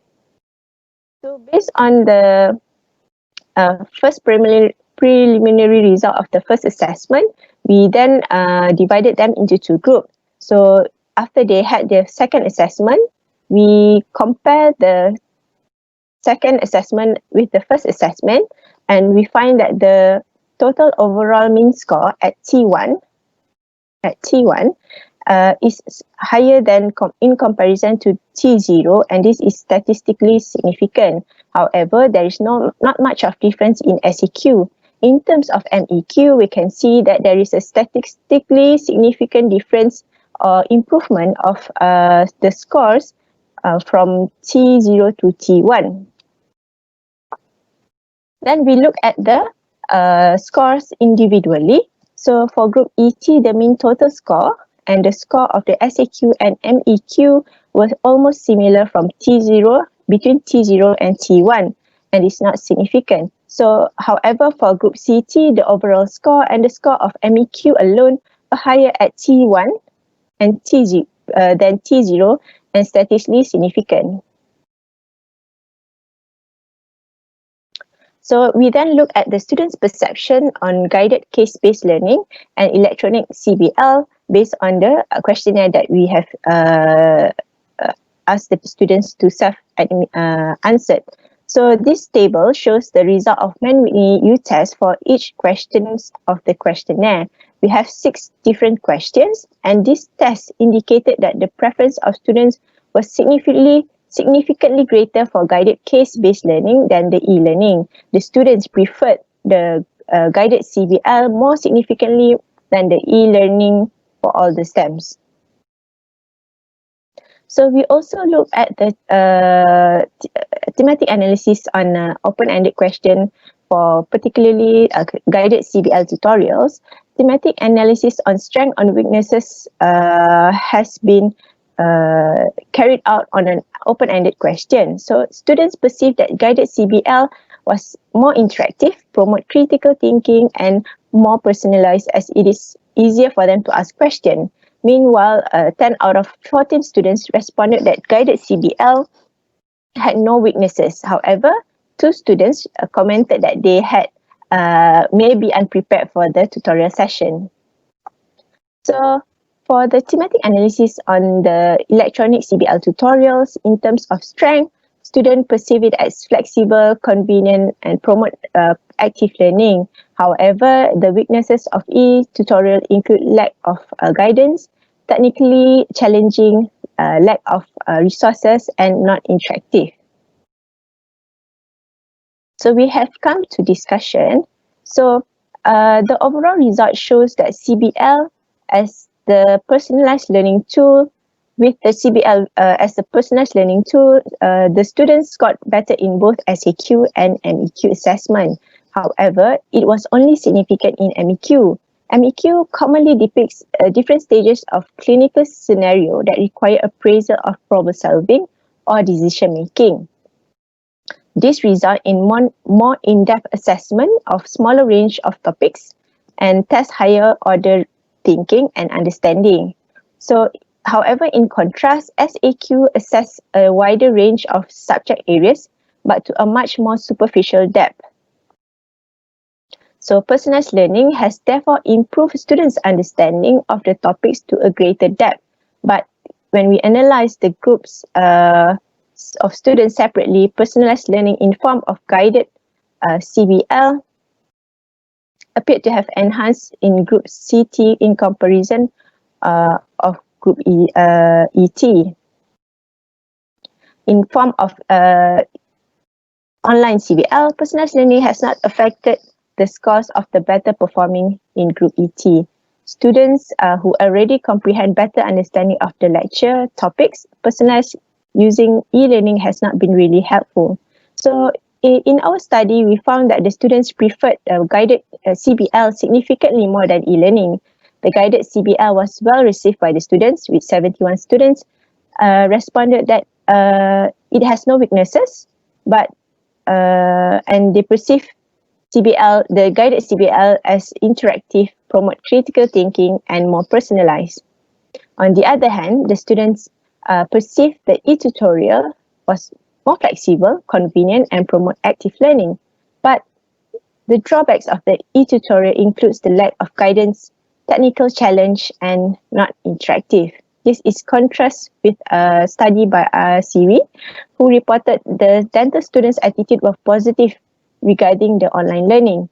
However, a systematic review concluded that online learning is equally as effective as traditional learning methods. So the implementation of learning became inevitable in the teaching and learning process of in universities, especially during this pandemic situation. However, the e-learning readiness of the student must be taken into account before it is fully implemented. A study among UM students revealed a moderate level of e-learning readiness, which suggests the importance of making students aware of the technology in the e-learning and the availability of technological resources. So in terms of the impact from this study, we started off with 59 failure of the third year students last year. They are unable to achieve their course learning outcome. And after this study, at the end of their fourth year, the same batch of students, all of them passed their orthodontic module and achieved the course learning outcome for this year, which is really a relief for us. And as for next year, we plan for the undergraduate coordinators for orthodontics discipline for 2020 and 21 academic session, we plan to convert more tutorial session into CBL. In fact, 2 CBL session for this particular orthodontic course. So the reports of these findings must be, there is some limitation of this study. Firstly, the study concentrated only one batch of students from one faculty and one public higher education institution in Kuala Lumpur. Personally, we think that the sample size is quite small, and we hope that we could gather more sample size of participants, perhaps another set of batch, or include another public education institution in our study, and perhaps includes get the lecturers or the educators' opinion in this matter for more generalized result. So based on the performance in the first assessment, the students were allocated to designated group with predetermined learning methods. So the problem, the problem with grouping these students into respective learning methods is that we are giving a generalized inference for their learning needs and preference of personalized training. So this may hinder the individualization approach to learning. So as my conclusion, the guided case-based learning as personalized learning tool may facilitate non-performing and performing students to achieve the CLO, and both teaching methods, either online or a guided CBL, were well received and catered for the level of performance. So last but not least, we would like to acknowledge the students, all lecturers and UMD's staff who participated and contributed in this study. Special thanks for UMD Grant for funding this research. These are my references. With that, I thank you, and I would like to wish in advance to all Malaysian Happy Independence Day. Thank you. Thank you, Dr. Hidayah. Happy Independence Day to us all. Nice sharing. We will keep the question and answer session to the end of the session, so we hope that you will stay around. Okay. But thank you for your presentation. Okay, welcome. The next one, we will be listening from Dr. Farah Khalid, A06.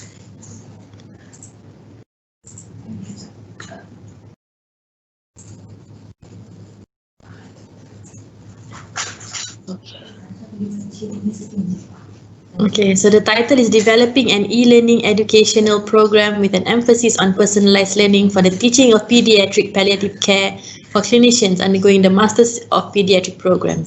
So Dr. Farah, floor is yours. Thank you very much. Assalamualaikum and good afternoon, everyone. I know the title is a bit long. We tried to shorten it, but so it's a Developing an E-Learning Educational Program with an emphasis on personalized learning on the teaching for the teaching of pediatric palliative care for clinicians undergoing the Masters of Paediatrics program. A little bit of introduction about the Masters of Paediatrics. So pediatrics is the care of children and adolescents, be it in the hospital and the community. The Masters of Paediatrics program is a postgraduate training program for clinicians. It's actually a conjoined program with 3 other local universities. Our trainees are predominantly from the Ministry of Health. It's a 4-year program. They spent 2 years on campus with UMMC as their teaching hospital and 2 years at different Ministry of Health hospitals. Learning is very much it's a structured program, but learning is very much self-directed, and it's based on experiential learning. So it's what one would say on-the-job training, really. So they work their regular hours to gain that clinical experience. The intake alone varies every year. Our numbers have gone up, so it's about 15 to 20 trainees a year who would join the program. And during the 2 years that they spend with you in University of Malaya, and actually even in MOH hospitals, they would be rotated through the different pediatric specialties like cardiology, respiratory, nephrology, hematology, oncology, and neurology. And usually it's a 3-month rotation. So pediatric palliative care is, I wouldn't say it's a new specialty, but it's relatively new in Malaysia. It's essentially the care of children with serious or life-threatening illnesses. So really children with diagnosis of cancers, neurological conditions that are incurable. Needless to say, the knowledge and skills in pediatric palliative care would improve the provision of holistic care, thus overall improving the care of children with these life-limiting conditions. Unfortunately, very few hospitals in Malaysia actually have formal pediatric palliative care services. A lot of the services are given by pediatricians with an interest, with no sort of formal service that's recognized by the hospital. So in UMMC, we're lucky. We've got a pediatric palliative care unit that's about 2 to 3 years old now. And we've started having a pediatric trainee that will rotate through the pediatric palliative care unit for 3 months during their stint in UM. And with that, we only get about 4 candidates a year whom we can train in pediatric palliative care, as compared to the 20 candidates that we have a year. So we thought it would be more effective if pediatric palliative care knowledge can be made accessible to all trainees that come through UM.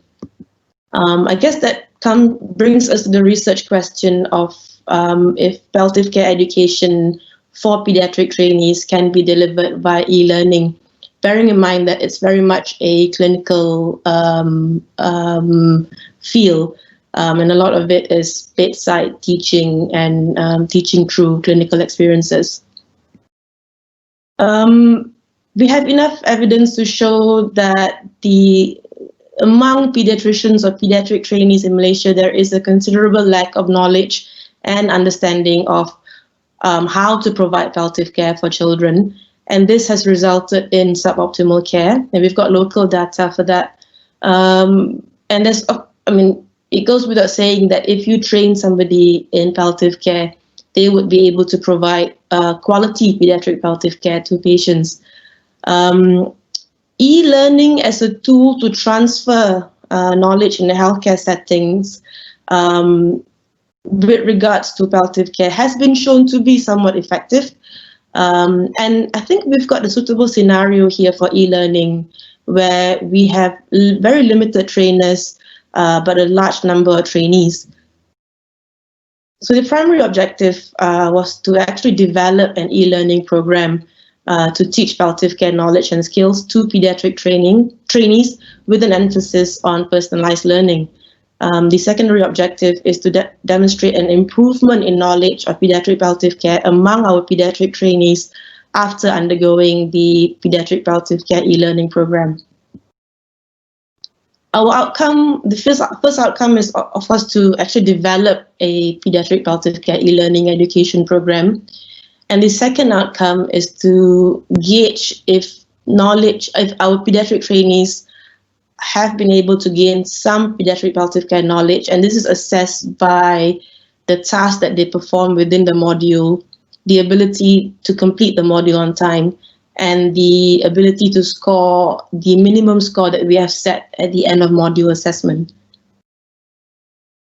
We initially, when we submitted for the UM Lighter grant, we proposed 4 modules, but following feedback from the UM Lighter committee, the advice was to work on one pilot module first, and then analyze the results from there and see if we can come up with other modules. So we've decided to work on one module, and that's the Introduction to Pediatric Palliative Care. The content is presented in different ways. There are videos, there are PowerPoint slides, there are animation, and the activities include case discussion, quizzes, forums, and there were quite a few reflective exercises. We used University of Malaya Spectrum as a platform to upload the palliative care modules. the features of personalized learning that was incorporated into the module is, well, really, it gives them a flexible learning pace. They have 21 days to complete a module, and they can go through any sections of the module freely. There were a lot of reflective exercises, and that's sitting back and thinking about how they have the cases that they have seen and they have managed, and thinking about if they could have done things differently, or if they would have liked things to be done differently. And these reflective exercises have been shown to be useful in pediatric palliative care teaching. They also have the choice to connect with the instructors while they go through the modules through forums, and also to connect with the other participants of the modules. We aim to recruit pediatric trainees from year 1 to year 4 who are registered with University Malaya alone. So this would be a flowchart if we were to do the 4 modules. We were going to make the first module compulsory, and then the subsequent 3 modules would be, they can do it in any order. But because it's going to be a pilot module, so we were going to stick to this part of the flowchart. They have 21 days to complete the module. The completion of module means they go through the entire content, they complete the task, and they score a minimum of 70% at the end of module MCQ. So we'll talk about the results. We were able to produce the first module, Introduction to Pediatric Palliative Care, and that is made up of 5 sections. We had a section on myths about pediatric palliative care, a bit more on categories of life-limiting illnesses in children, what supports the importance of palliative care, principles of pediatric palliative care, and who can provide pediatric palliative care. And this module was loaded onto Spectrum. So each section had a video, and we used the grant funding to engage the technical expertise of a house officer who's actually a newly graduated doctor to help us with the video for the module. And the pediatric trainees were invited to participate by email. So this just gives us an overview of what each module, each section of the module contains. For example, section 1 had a quiz. You would find videos and reflective exercises in all the sections, and all sections had forums as well. The end of module assessment is in the form of a MCQ, which is a quiz. 53 trainees had registered. There were 17 more who could not register because of problems with their Spectrum registration, and they couldn't register in time.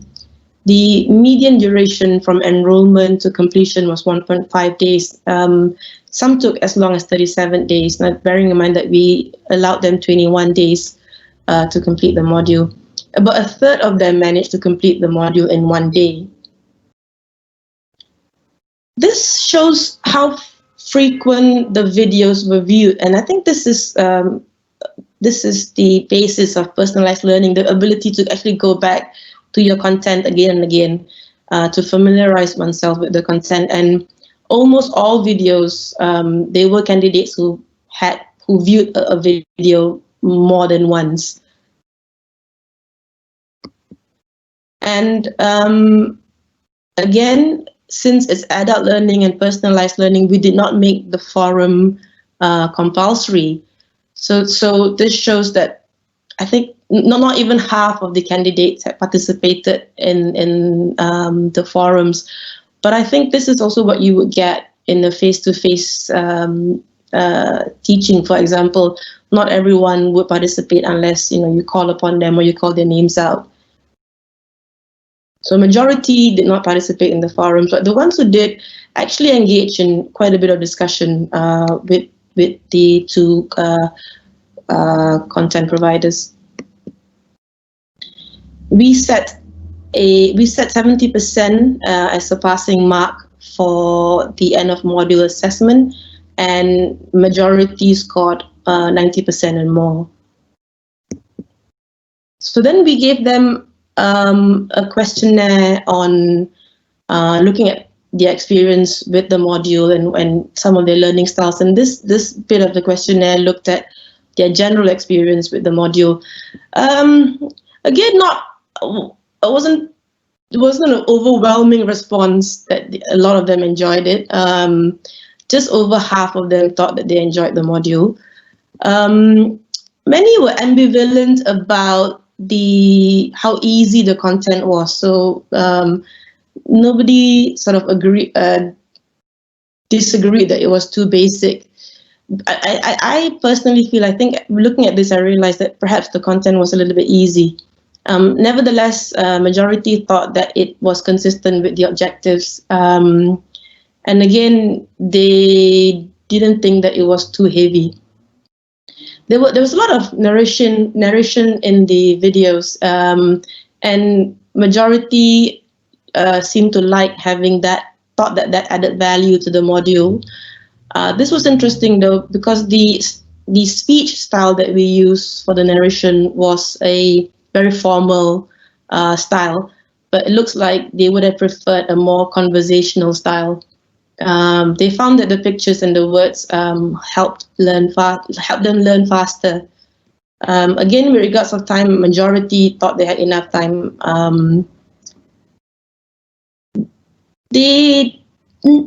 No one felt isolated from their friends, and this is one of the things that comes up in research about e-learning. When you're learning through a computer, there have been some feedback where students or participants felt that they were not able to engage with their friends. Well, 6 were neutral, but nobody actually agreed strongly with this statement.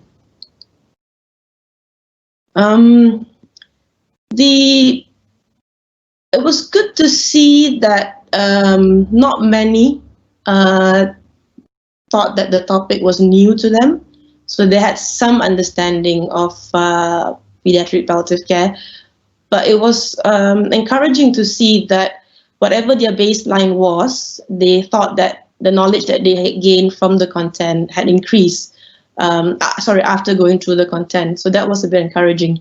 And this last 2 bits were also equally encouraging, that they thought that the subject that was the content was relevant to their job. So they strongly felt it was relevant to what they were doing, and they felt that it had made a difference in how they can deliver patient care. This looked at their experience from a technical aspect. Not many had problems accessing this module. One person had a problem and she couldn't complete the assessment. Many felt that it was easy to navigate. And this was really a reflection of the Moodle platform. And they thought the format was easy to read. I guess there was no issue with connectivity for them, except for that one person. This was also very interesting. So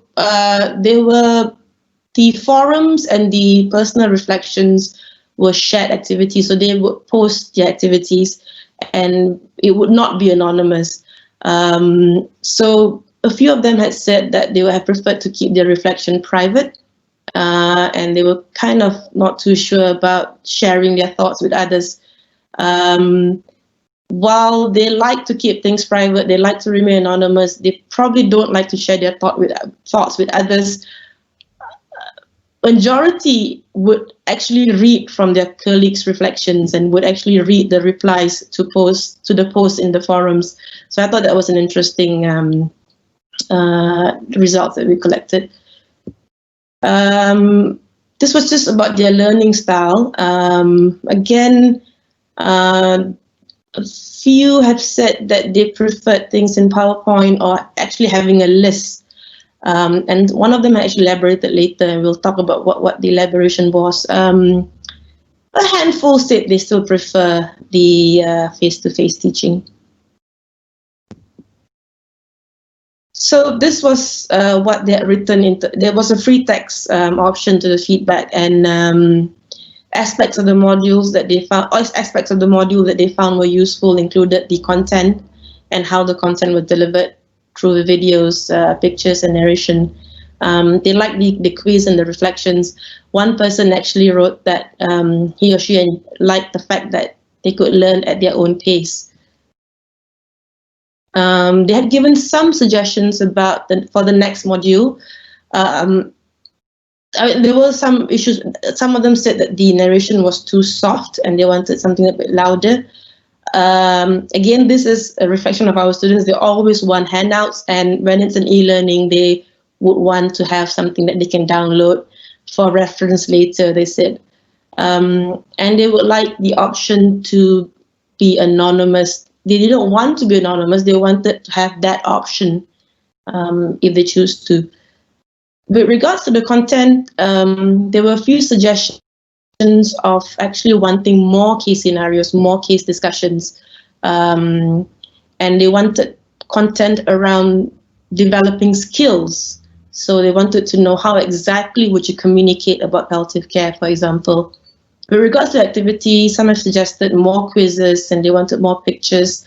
There was a suggestion if the e-learning, if they could also be a supplement bedside teaching following this e-learning module.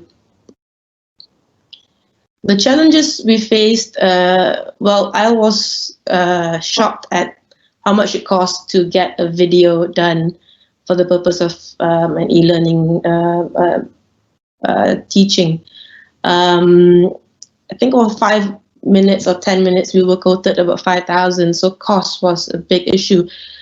So much so that the subsequent module, we've decided between the content providers, between Dr. Chong and myself, she's the other co-researcher, to do it ourselves. And it's really labor intensive to actually produce the videos.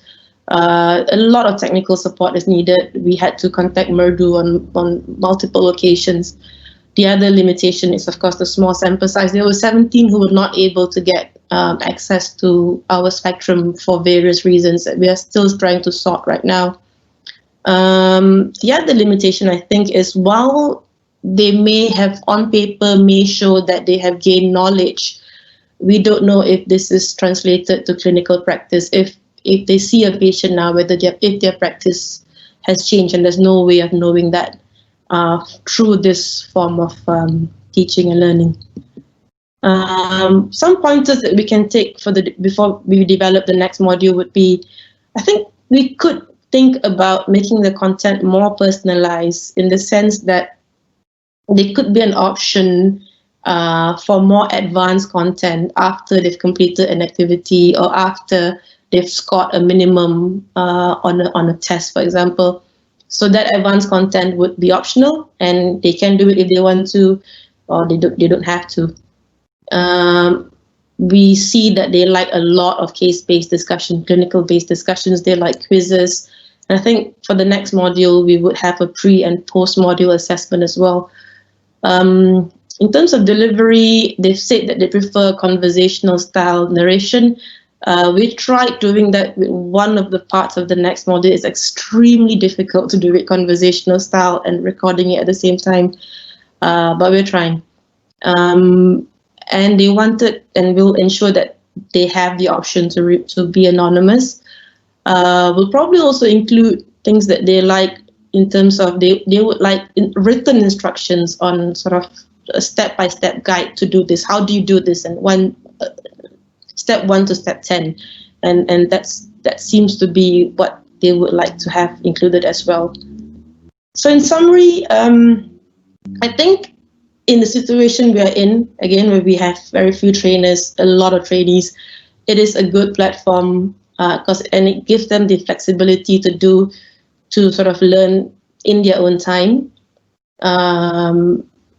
However, I think the responses have been a bit mixed. It wasn't an overwhelming, yes, e-learning is good, or, no, I don't like it at all.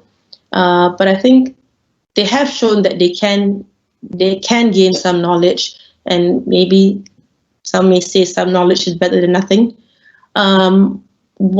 It requires a team effort to come up with e-learning modules, and the limitations are always cost and time. And for this particular module, it's a bit unfortunate that it has to be restricted to students because of the Spectrum platform. So it's not ideal for conjoined courses like the pediatric master course. And with that, I would like to thank Lieven and Mr. Kuhan Krishnan from Urdu, who has helped us tremendously with Spectrum. Thank you. Thank you, Dr. Farah. Wonderful sharing. I believe your course is very suited for our micro-credential, our MOOC program. Are you part of that program? No, I'm afraid. No, I think we have to hunt you. Yeah. It's a really suitable topic. Yeah. Because you have most of the materials already. You have 8 videos and you have the assessment and you did look into the responses from the students, from the user side. So I think it would be a really nice extension if we convert whatever you have already into our micro-credential or the MOOC that we are going for. So I'll get my EDAC team to contact you after this, because you did mention my fellowship in Australia right now, so I've not been keeping much, not so much of what's happening, but I should be back by January next year, inshallah. So excellent. Yeah, because you did mention about how this course is, the limitation is it's limited to students only, but if you make it as a MOOC or as a micro-credential, it could be open to a lot more That's people. Exactly what we're looking for. Yeah, we'll keep in touch on that. And we're working on the second module, so yeah. Great, that's great. Thank you for your sharing. We will keep the question and answer session towards the end of the whole session number 2. Sure. We welcome all participants to send in your questions if you have any on the box to your right hand side. Ask a question and we will pose it to our presenters. Wait, I'll stop sharing. Okay. Yeah. So okay, our next presenter is Madam Azni Ahmad, A08, with her title Cybernetic Pedagogical Implications in Education 4.0 Interactive Language Classroom. So we welcome Madam Azni.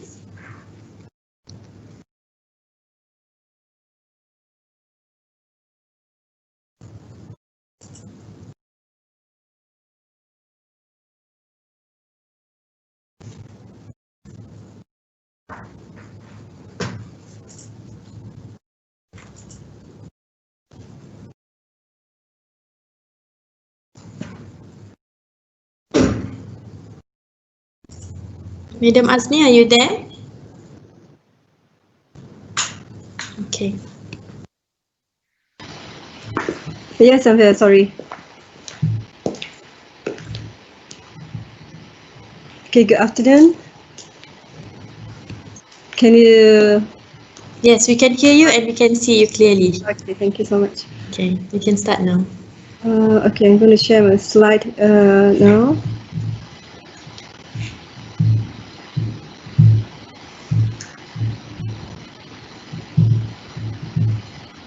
Can you see the slide now?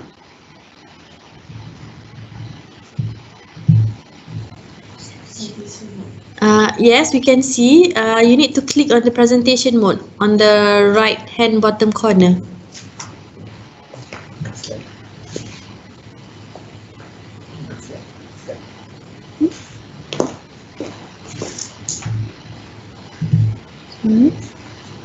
Right hand bottom corner. Alright. Yang itu. Alright. Okay, you can start. Okay, good afternoon. Good afternoon, everyone. Sorry for the delay just now. Good afternoon. As introduced by Dr. Azza, I'm Azni from the Faculty of Language and Linguistics. Sorry, I'm here with my team.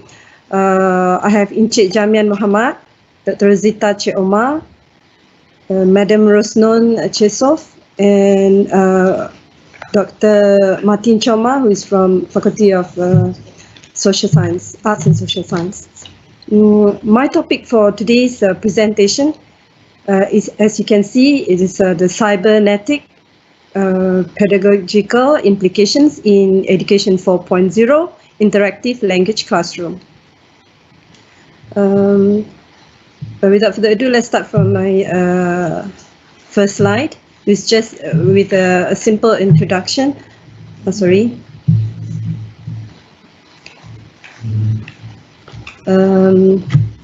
We all do understand that it is a big challenge to the students now, presently, in the transition from traditional method to the online learning system. Now, it is obvious that in order to have cybernetic classroom approach, it must be integrated into the current technologies in the student-centered learning. Now, for this study, for today's presentation, we are only focusing on our main objective of the study, which is to explore the learning necessities of Education 4.0 in interactive foreign language environment. Now, let's look at our problem that I'm going to highlight here. As you can see in the slide, the implementation of e-learning during COVID-19 is considered as a forced e-learning, we can say that, usage among the students without sufficient preparations and guidelines. The outbreak had enforced all schools and universities to shift from traditional face-to-face to the online learning. Now, these new norms had created a great challenge among students as well as the teachers. Now, therefore, our study here offer a glimpse into the students' e-learning necessities in University of Malaya. Now, what are we looking into here is that we're going to see what are the students' feedback on the facilities and knowledge in online e-learning, what do the students need, and what are their perspective in e-learning. Okay, first, before we go further, I would like to go into some previous studies and which relates so much to Education 4.0. Now, according to Fisk 2017, he said that Education 4.0 actually is changing the game of education. It's about redefining the way on how activity works. The way on activity works. It's about who are the companies right now who are reshaping their industries, challenging the old rules and creating new ones, new ways of working, new ways of winning in my Game Changers book. That's what he said. And I explored 100 of them, according to him. So they are audacious, harnessing the power of ideas and networks to be intelligent, collaborative, and enabling people to achieve more. Taking the principles of how these companies to change the game. Now, using the same concept, how can we apply to the world of education? And he also mentioned that it's the future of education. Right? And next, let's just see what he says about Education 4.0 in this form of pictures. Number one, he said that Education 4.0 is an anywhere and anytime kind of learning. You can do it anywhere, you can do it at any time. And he also said that it's personalized. You can do it on your own. And it's flexible delivery. And number four, he mentioned that it's a learning between peers and mentors. And you can do it and Education 4.0 is something that relates with why and where and not what or how. Now, practical applications is very practical, and he's talking about modulars and projects. He relates so much to doing projects and modules, and student ownership, and also is related to evaluation but not examination. Okay. The next. Anelka in her study of 2018 talk about relate so much with Gen Z. I think for this maybe I'd like to show a bit on what actually is Gen Z is talking about.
Yeah, okay. Now, basing on what we saw about Gen Z, I suppose we do have some Gen Zs who already start working here at university, where I think the age is about 25 now. Okay, next, a bit more on the previous study done by Neda, Wahid and Farida in 2011, also talk about e-learning. And all right, and I have a few more with Akashdeep Sam in 2018 and also from Said Salam in 2019. All right, now maybe I should proceed with the methodology. Okay, our survey was done for this study. We had done data collection of samples of 214 of students who studied foreign language with us. So they range from including all the students who took external courses, elective courses, I mean, yeah, okay. So in this study, a sample of 214 language students, foreign language students, was collected using an online survey questionnaire using a Likert scale. Now, a set of questionnaires was developed, and it consists of 3 parts. We have divided them into 3 parts on the profile of the student's background and the e-learning facilities and knowledge, and also the perspective of e-learning in part 3. Now, in the survey, we found out the findings. Now, based on their students' internet usage, as a result to the survey, 90.7% of 214 students were connected online using Wi-Fi, and 92% of them use smartphones to browse the internet. As compared to, if you see here, laptop, they use laptop 95%. So roughly most of them use laptop and smartphone to browse the internet. And I can also refer to another highlighted one, is that the most that they access from the internet connection is WhatsApp, means all of them, and next to YouTube, Google Meet, Spectrum, and Microsoft Teams. Of course, we have others, but they are with a lesser percentage. And then next I will go to, I will only emphasize on items that shows higher percentage. But however, this do not mean that the lower percentage is not important in our research, but due to time constraint, I think I just focus on those the higher ones. Now here we have about 91.6% of students said that e-learning lessons should be more structured, systematic, and organized. And 94.4% of them said that what they're having now is sufficient. I mean, the connection sufficient at their location, which is more than 60-70% of them access their internet at their home. Just happened to be during the COVID-19. So most of them are at their hometown. So they say that their connection sufficient. On the convenience, the e-learning is convenient because it is portable. According to them, you can access from home, campus, and also while traveling. So they are very positive towards it. And as far as effectiveness, they say that e-learning is more effective compared to face-to-face learning. Here they are talking about the traditional face-to-face learning. Now, e-learning, according to them, creates less stress, but here you can see that both of these two are below 50%. And then we have the comparison between the synchronous and asynchronous. We have still both. Synchronous has 43.9% of students say that they prefer synchronous real-time online learning, and 35.5% of them prefer asynchronous, not real time. And 46.5% of them said that they do not have any problem learning online, either synchronous or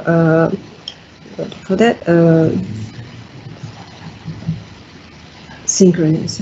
Of course, this is evaluated separately. Next, we see on the student's perspective on e-learning. Now, we had only 27.4% that my motivation, students motivated to learn when their teacher uses e-learning. I guess this must be something, a new norm to them, so it's like kind of quite abrupt when it started in March.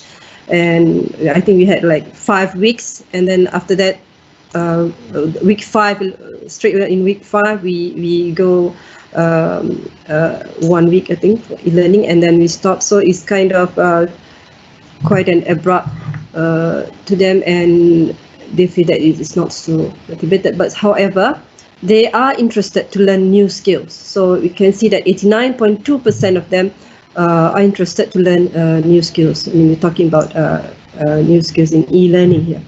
Now, other than that, we have like 41% said that e-learning is an effective way of learning foreign language, no doubt. And 78.3% said that learning a foreign language needs a combination of e-learning and face-to-face sessions, which means even though e-learning is acceptable, but they still need a face-to-face learning. This might mean that a face-to-face, the traditional face-to-face, and also the online face-to-face too. Because if you say e-learning, yeah, you have synchronous and asynchronous, so that covers. So e-learning reduces teamwork among students. No doubt this is quite very clear cut. However, only 63.9%, still more than 50%, are saying that it reduces teamwork among students, because even though they can see their friends in online, it's not the same as in real traditional learning. Okay, next.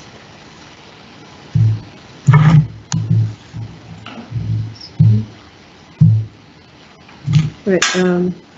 The next still on perspective of e-learning, 34.5 students said that they feel that it's a forced e-learning to them.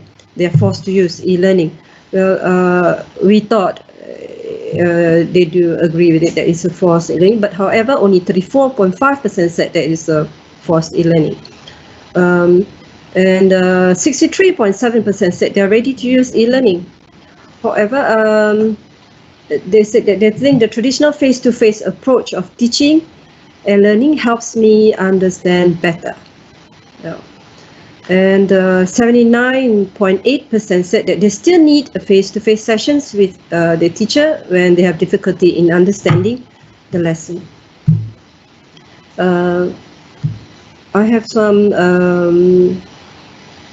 slides here that are showing the details of the results just now, but I think I skip it because it's still the same. It's just in table form. Let's see a question. Okay.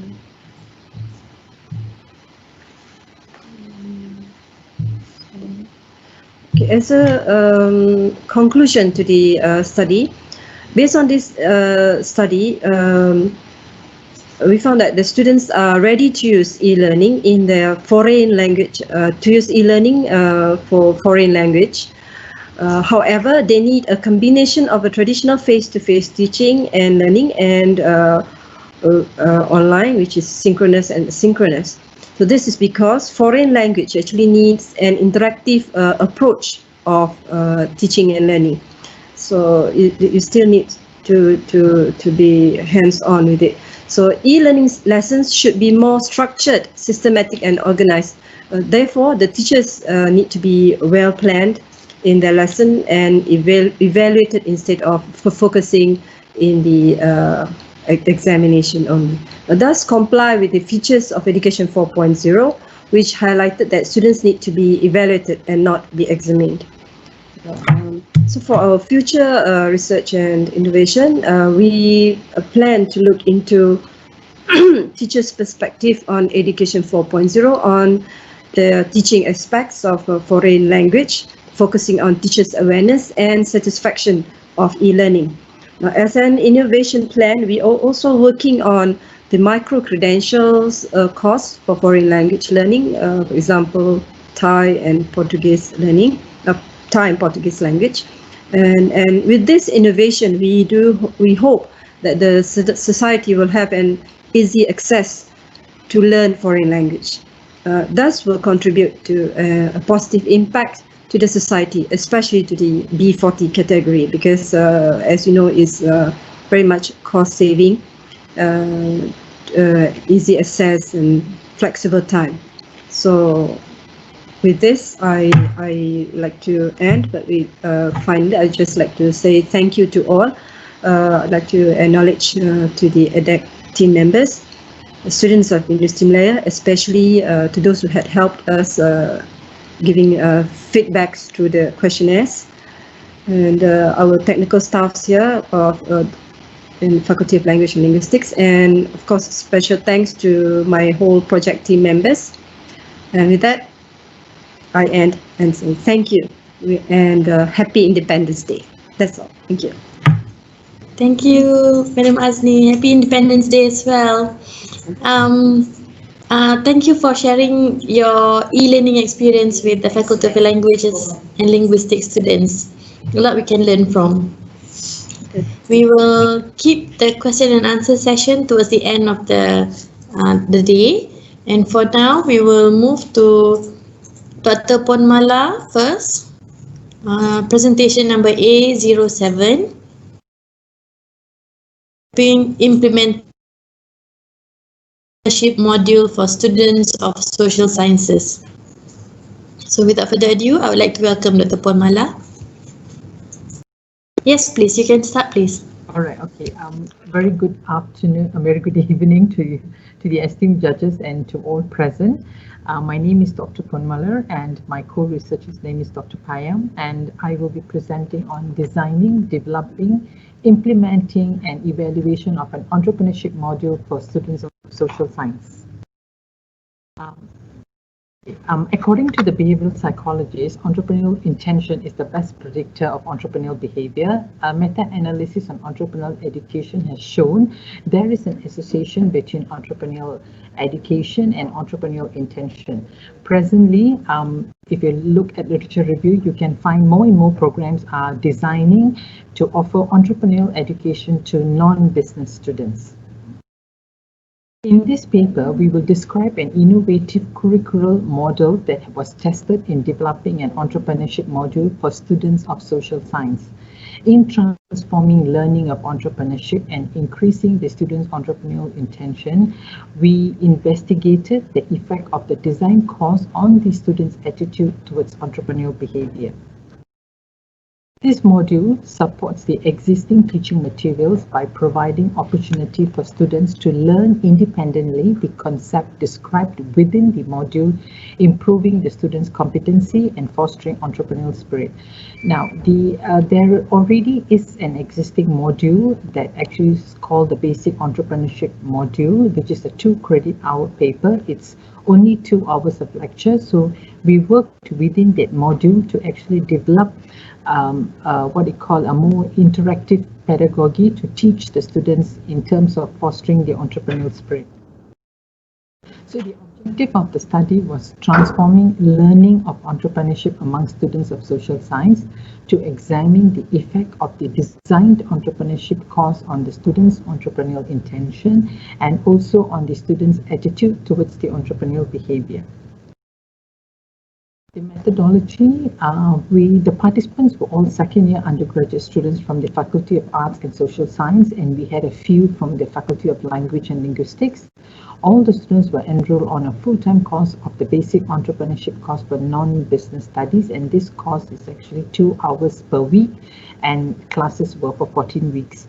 A total of 181 students participated in this particular study. 144 were females and 37 males, aged between 20 to 25 years, and the study design was approved by the University Ethics Committee.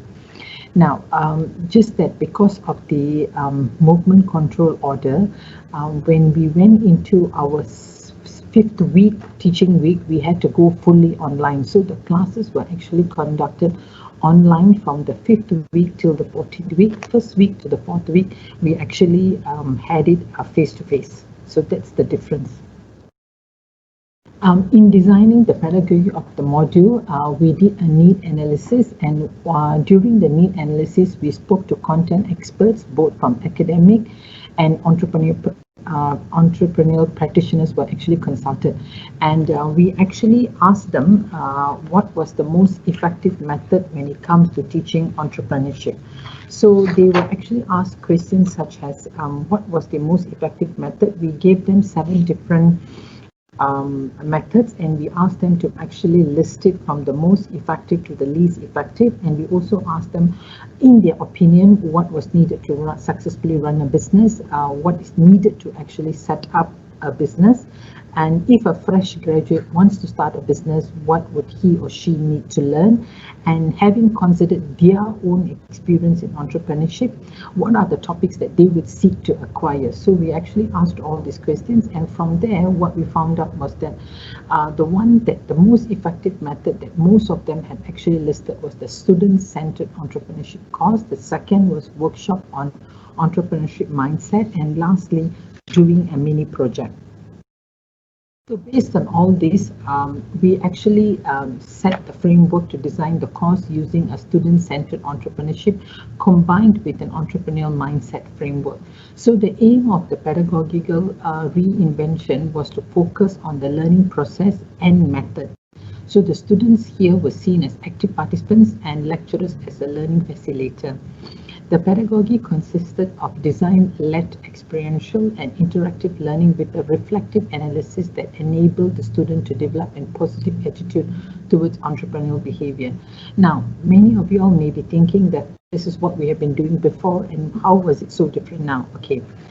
The difference was very clear because it was online. Because earlier, this course is actually taught in as a lecture, so it's a 2-hour lecture, and we have about 80 to 100 students in one class.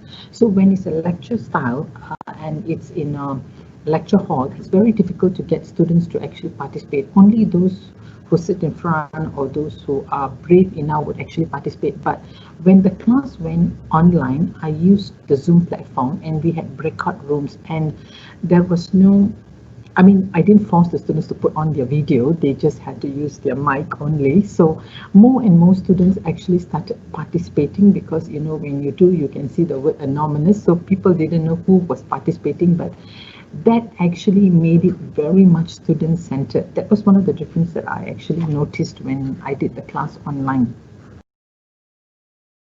Actually, the learning activity. What was the learning activity that we actually had created? The first one was the presentation of the 3 business ideas, which is very similar to business pitch, right? And here comments were given by an invited entrepreneur, the lecturer, and we also had polling by the classmates on the best idea based on the marketability and the profitability. And we had a mini paper done on what was learned from this exercise. This was actually an individual exercise. Then the chosen business idea was translated into a business canvas model, and this was actually based on the feedback given by the lecturer and also by the invited entrepreneur. Then we had a seminar series where local successful entrepreneurs were invited to talk about their experience and challenges on being an entrepreneur. Now, the reflective exercise was actually on what they had learned and how they would apply it into their chosen business idea. Then they actually had the learning activity was the marketing portfolio, where they built a marketing portfolio based on the product or services that they had chosen, where they had to do a teaser poster, soft and hard selling, pricing and costing of the product. Then we went on to the quiz based on the co-e-commerce platform. This co-e-commerce platform is an online entrepreneur platform with tools to help build and take the business to the next level. This is actually a free platform for all students developed by MDEC. to actually help the students to start off businesses online. So reflection and feedback on this platform were also given because we asked them how, actually I want to know how much they actually use the platform and how it has actually helped them gain knowledge in starting a business. Then the next learning activity was case study, where we gave them a case study on a struggling entrepreneur who finally succeeded in his business. The students were given 5 critical thinking questions to be answered.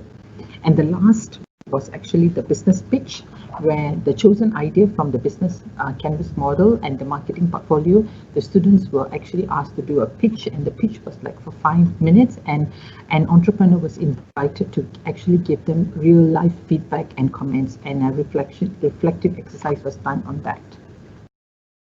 So the first thing we did was that we had the first data collection was the pre-test. So at the beginning of the semester, the students completed the entrepreneurship intention questionnaire and they were briefed on what was actually taking place. And secondly, the students were given the following learning activity, which I just explained. They had to come up with a maximum of 3 business ideas.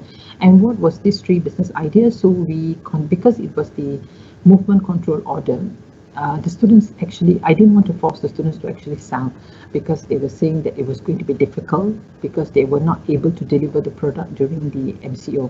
So I told them to come up with a problem. I told them to constrain it within UM, and actually they had to solve a problem of the students in UM, and how much will these students be willing to pay for that product or services. So it had to be somewhere along those constraints. And using a semi-hybrid approach of getting a successful entrepreneur to evaluate the students' presentation of the initial business ideas and give feedback as to the viability of the business idea. So this was stage 1. So when the entrepreneur and myself, as the lecturer, who actually started giving feedback to the students one by one, and plus the class, that actually helped. And also the students were asked to reflect on what they have learned from each of their learning activity conducted. So the second data collection was the post-test. That was the end of the semester, where they completed the entrepreneurship intention questionnaire again. In this study, we actually used the theory of planned behavior to investigate the relationship between the entrepreneurship education and entrepreneurship intention.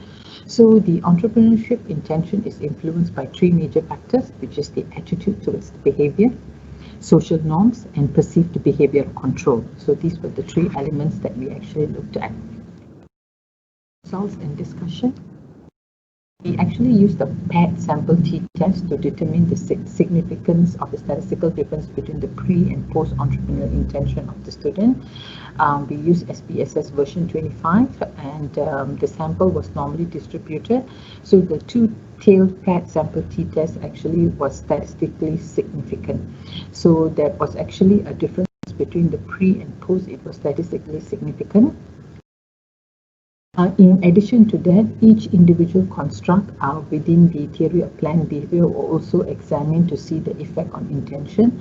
So we looked at attitude, subjective norm, and perceived behavioral control. All of it were positive and significant. We also used the qualitative data analysis because we had collected feedback on individual exercise. We used NVivo version 11, which revealed a number of dimension and underpinning sub-dimension. But I did not have time to actually analyze. I mean, I analyzed it, but I didn't have time to do it in a more presentable manner. But I would like to show that the student had given. Now, what I had seen from the students was that one, they began to realize how hard was it to become an entrepreneur. Hard in a sense that there's a lot more than just coming up with the idea and just selling it online. It was much more than that. And they also realized that it had also, they had to learn a lot more. They had to actually continuously learn if they want to become an entrepreneur. It's not about just learning how to do a business plan and that's it. I've already know everything about entrepreneurship. It doesn't work that way. And because this was for a non-business student, they also realized that the financial part of it is a lot more complicated. Like, for example, taking into consideration their own time. Time is actually money. And the other part of it, the entrepreneurial design thinking, is also showed that it actually improved their creativity. They were also more confident because now they could see things a little bit more differently, because this we actually saw from the initial business idea on week 6 when they presented, and in week 14 we saw how the idea had matured over the time. And because they kept paying attention to people's idea, because what I did was that I made them poll. So when they polled, they had to listen to people's idea. It made them rethink of their own idea. And they also realized that when the comments were given to other people's ideas, they began to realize how realistic or how unrealistic their ideas were, and they had to make changes. And every time they thought that it was a good idea, some of their classmates would say things like, it already existed, this is not a feasible idea. It actually made them rethink. They were not defensive, but it made them rethink that perhaps they had to look at it differently. And the last thing is that they also felt confident that they could do it because everybody else was doing it, so they felt they could do it. This we actually saw in the business pitch as to how they answered the questions when the entrepreneur actually asked them questions. Some of the questions were very critical, but the student managed to answer it with a lot of confidence. So that was one of the things that we actually noticed. So the results in our research confirms there's a strong relationship between entrepreneurial intention and entrepreneurial education. The students were exposed to examples of successful business planning, proactive interaction with successful practitioners, entrepreneurial practitioners, real case studies, pitching skills, and these pedagogical elements facilitated the coping strategy among the students, which had helped in maintaining the motivation, the interest, and thus leading to expectations of success and increased entrepreneurial intention among the students. So as a conclusion, the key findings of this study is that the entrepreneurship module increased the entrepreneurial attitude among students of social science, and the findings showed that it did increase the entrepreneurial intention significantly. So because I did interview one or two of the students, online, and they did say that at the beginning of the course, it's not that they did not know about entrepreneurship. They were aware of the course, but they didn't really have an intention to actually start a business. They said that they would do the course, finish it, because it's a a university course, and they had to complete it. But as the course began to progress, and as we began to see all these different modules, they found that entrepreneurship to be interesting, that there was something more to it, and they could even do it part-time to earn money. It is not something that they should just discard, but there's a lot of opportunity in entrepreneurship, and it is within their control to actually try. And one of it that we did was that we actually used social media to actually market. That means the capital is actually zero. We actually taught them how to use social media to market the product. So my end statement was that I would say that a strategic entrepreneurship education is needed to create and instill the awareness of entrepreneurship as an alternative career path to employment. And that is what I actually was trying to show the students, that entrepreneurship actually is an alternative career path, actually, and they should look at it, which is in line with what the university is actually looking at. These are some of the references I had used. Thank you very much.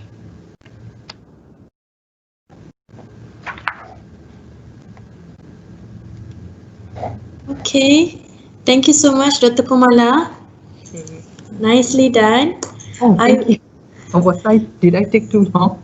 No. It's perfect timing. Okay. All right, thank you. Thank you so much. We will start with our Q&A session. I hope all the presenters are on standby. Dr. Norhidayah, Dr. Farah, Dr. Ponmalar, and Madam Azni. So we have a question from the for Dr. Norhidayah. Are you there? Yes, I'm here. Okay. Question is, may I know whether SAQ and MEQ were being developed based on Bloom's taxonomy? If yes, is it LOTs or HOTS? Lower order thinking skill or higher order thinking skills? Which level of HOTS? Okay, so basically, we created or we developed this SAQ and MEQ based on Bloom taxonomy, and is most likely similar to our exam questions. So both SAQ and MEQ are developed based on the Bloom taxonomy. So we incorporate from lots the lower order thinking, mostly for the SEQ, and the higher order thinking skills, mostly for the MEQ questions. So the students are in the MEQ, we ask the student to design the removal appliance based on the patient's need or their own condition. Therefore, this falls into creating a thinking order, which is the highest order. Yeah. Thank you. And you mentioned you split the groups into two. One is the online group and the other one is the... what were your justification when you split the groups? Well, you want to elaborate on that? We basically want to really focus on the group of students that did not achieve the learning outcome just based on the lectures. So we hope we could not exclude the students that has achieved the learning outcomes and exclude them from the tutorial totally, because that would be not pleasant or not nice for them. So we still want to include the students who have achieved the learning outcomes, and perhaps we channel them into the online platform so that they are because we hope that they are able to comprehend or understand the CBL activity better in comparison to the other groups which currently not able to achieve the learning outcomes of the 3 lectures. That is why we separate them into 2 groups, and we not to say that we neglected the online groups, but we give more personalized approach for those who need our help, because we want to really help them so that they are both groups are able to succeed and have the equal success rate. So in other words, you're saying that the group that are already okay, you let them learn by themselves using e-learning. Yes. And the group that needs more help, you put them in the group where you have the personalized. Yes, that's true. Okay. Yeah. Thank you so much, Dr. Hidayah. Dr. Farah, you there? Yep, I'm here. Let me just turn it on. Okay. Thank you. Okay, the question we have for you is, how do you determine the frequency of students viewing the videos? Is there a system that you used? Yeah, that information is on.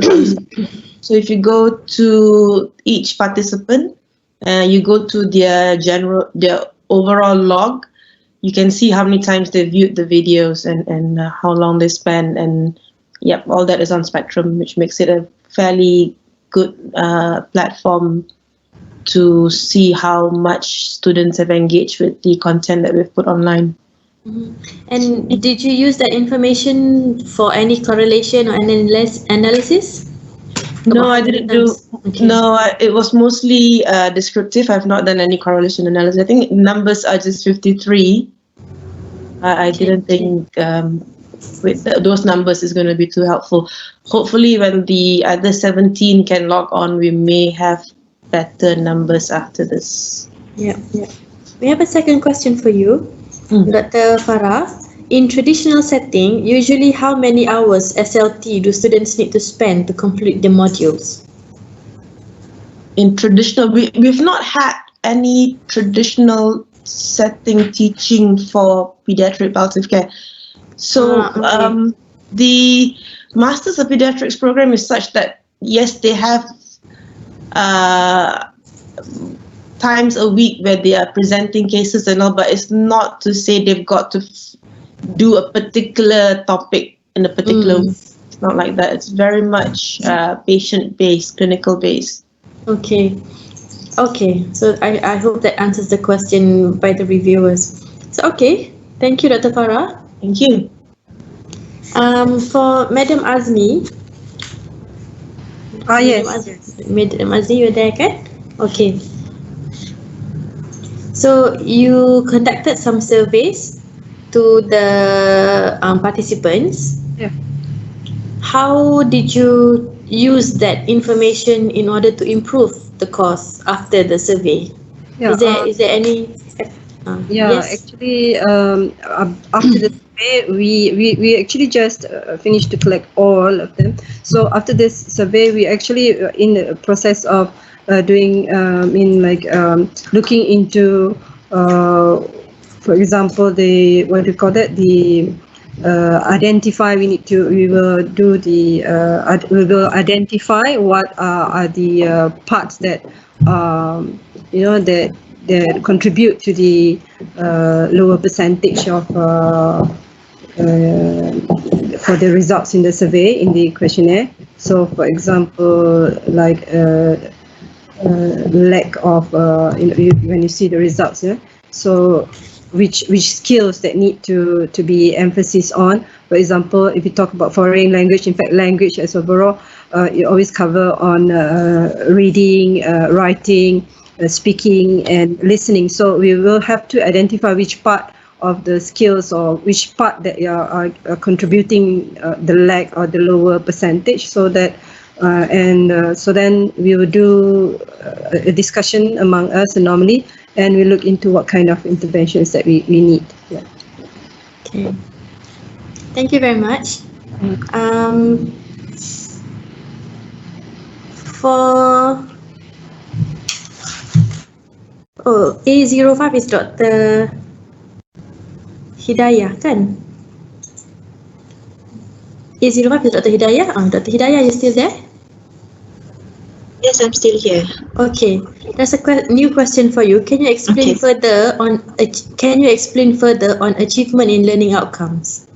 So basically, for our alternative modules, if the students able to achieve 50% or above, means that they are able to achieve the learning outcomes of the particular lecture or course. But if they are unable to achieve 50%, then they falls into the non-achiever of the learning outcomes. Yeah. Okay. Thank you. Untuk Dr. Ponmalar, from your presentation, I can see that the fluidity of changing your research mode before and post MCO. Yeah.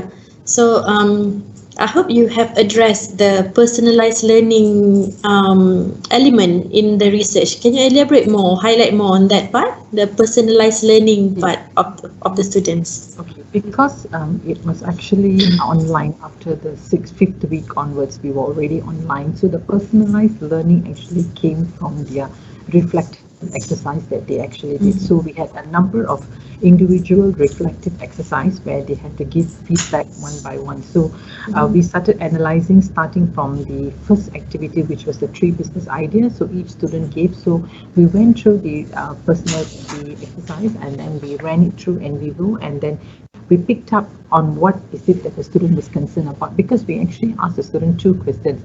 What did they learn, and what was the muddiest point? Is what was unclear. So we picked up all those unclear ones, and we addressed it the next time that when they got into class, we addressed it with the students, and then we asked. I must say, I've been teaching entrepreneurship for the last 12 years, actually. And because it was lecture style, and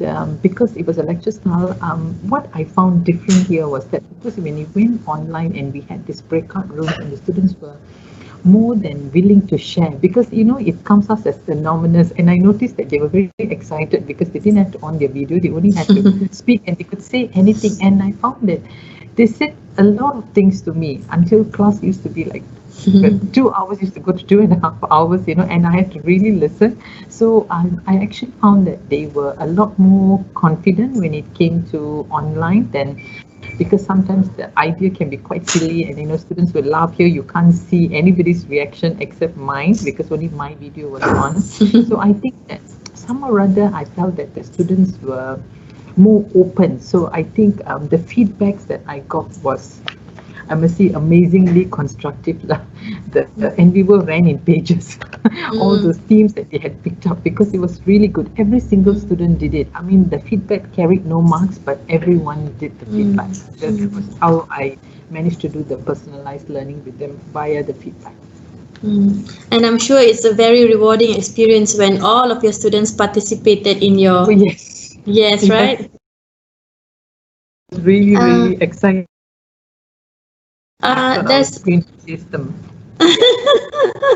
No. I think that's the message about students being more confident about reaching out to the lecturers through the anonymity of the whole thing it keeps coming up in other presentations as well, including our speaker, Professor Lieven, just now from SMU.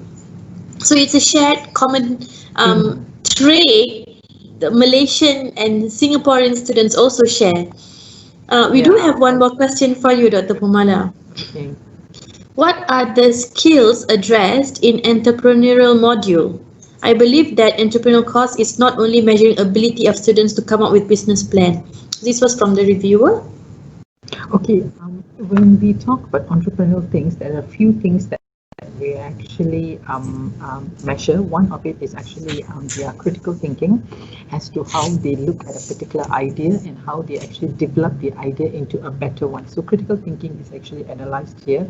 So if you look at critical thinking, one way that we analyzed it is actually through the case study. So we asked them to analyze the case study. We gave them one critical thinking question to see whether there's a development in the critical thinking there. Okay, and then the number two was actually teamwork. The teamwork is also analyzed because all the work is done in a group, which I think I failed to mention it earlier. So they work in groups of 8 because our class is quite big. We can get 80 to 100 students, so they work in groups of 6 to 8. So they work in a group of 8, so that's teamwork. And the other one is actually, I won't say, actually by right, it's not communication skills because entrepreneurship study is not supposed to mention communication skills, but somehow rather I noticed that they are presentation skills because they do a business pitch and they have to do it in 5 minutes. So I find that the first time they did the business pitch and towards the end, I found that their pitching skills were much better, and that is their presentation skills. I wouldn't use the word communication skills, but their presentation skills had gone higher actually. And of course, their entrepreneurial intention. So these were some of the skills that I had started from the beginning, which I actually wanted to measure. I was able to measure it towards the end. Okay, thank you so much, Dr. Ponmalar, and all the other presenters, Dr. Hidayah, Dr. Farah, and Madam Azni. I believe we have all had a very nice session.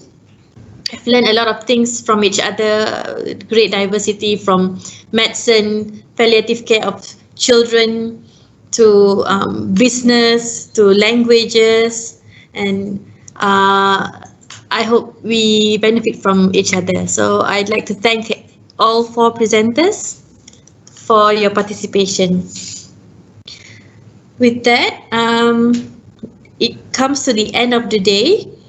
I'd like to remind all of us for the session tomorrow.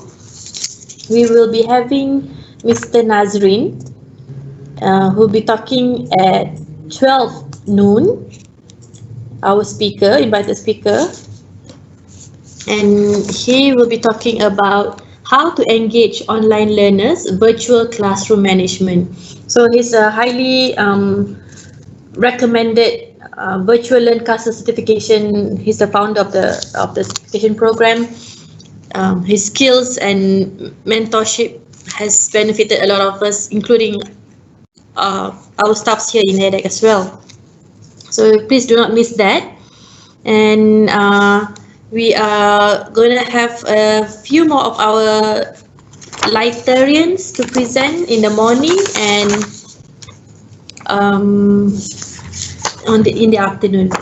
So with that, I would like to thank everyone for today, for joining us today, and we will see you again tomorrow.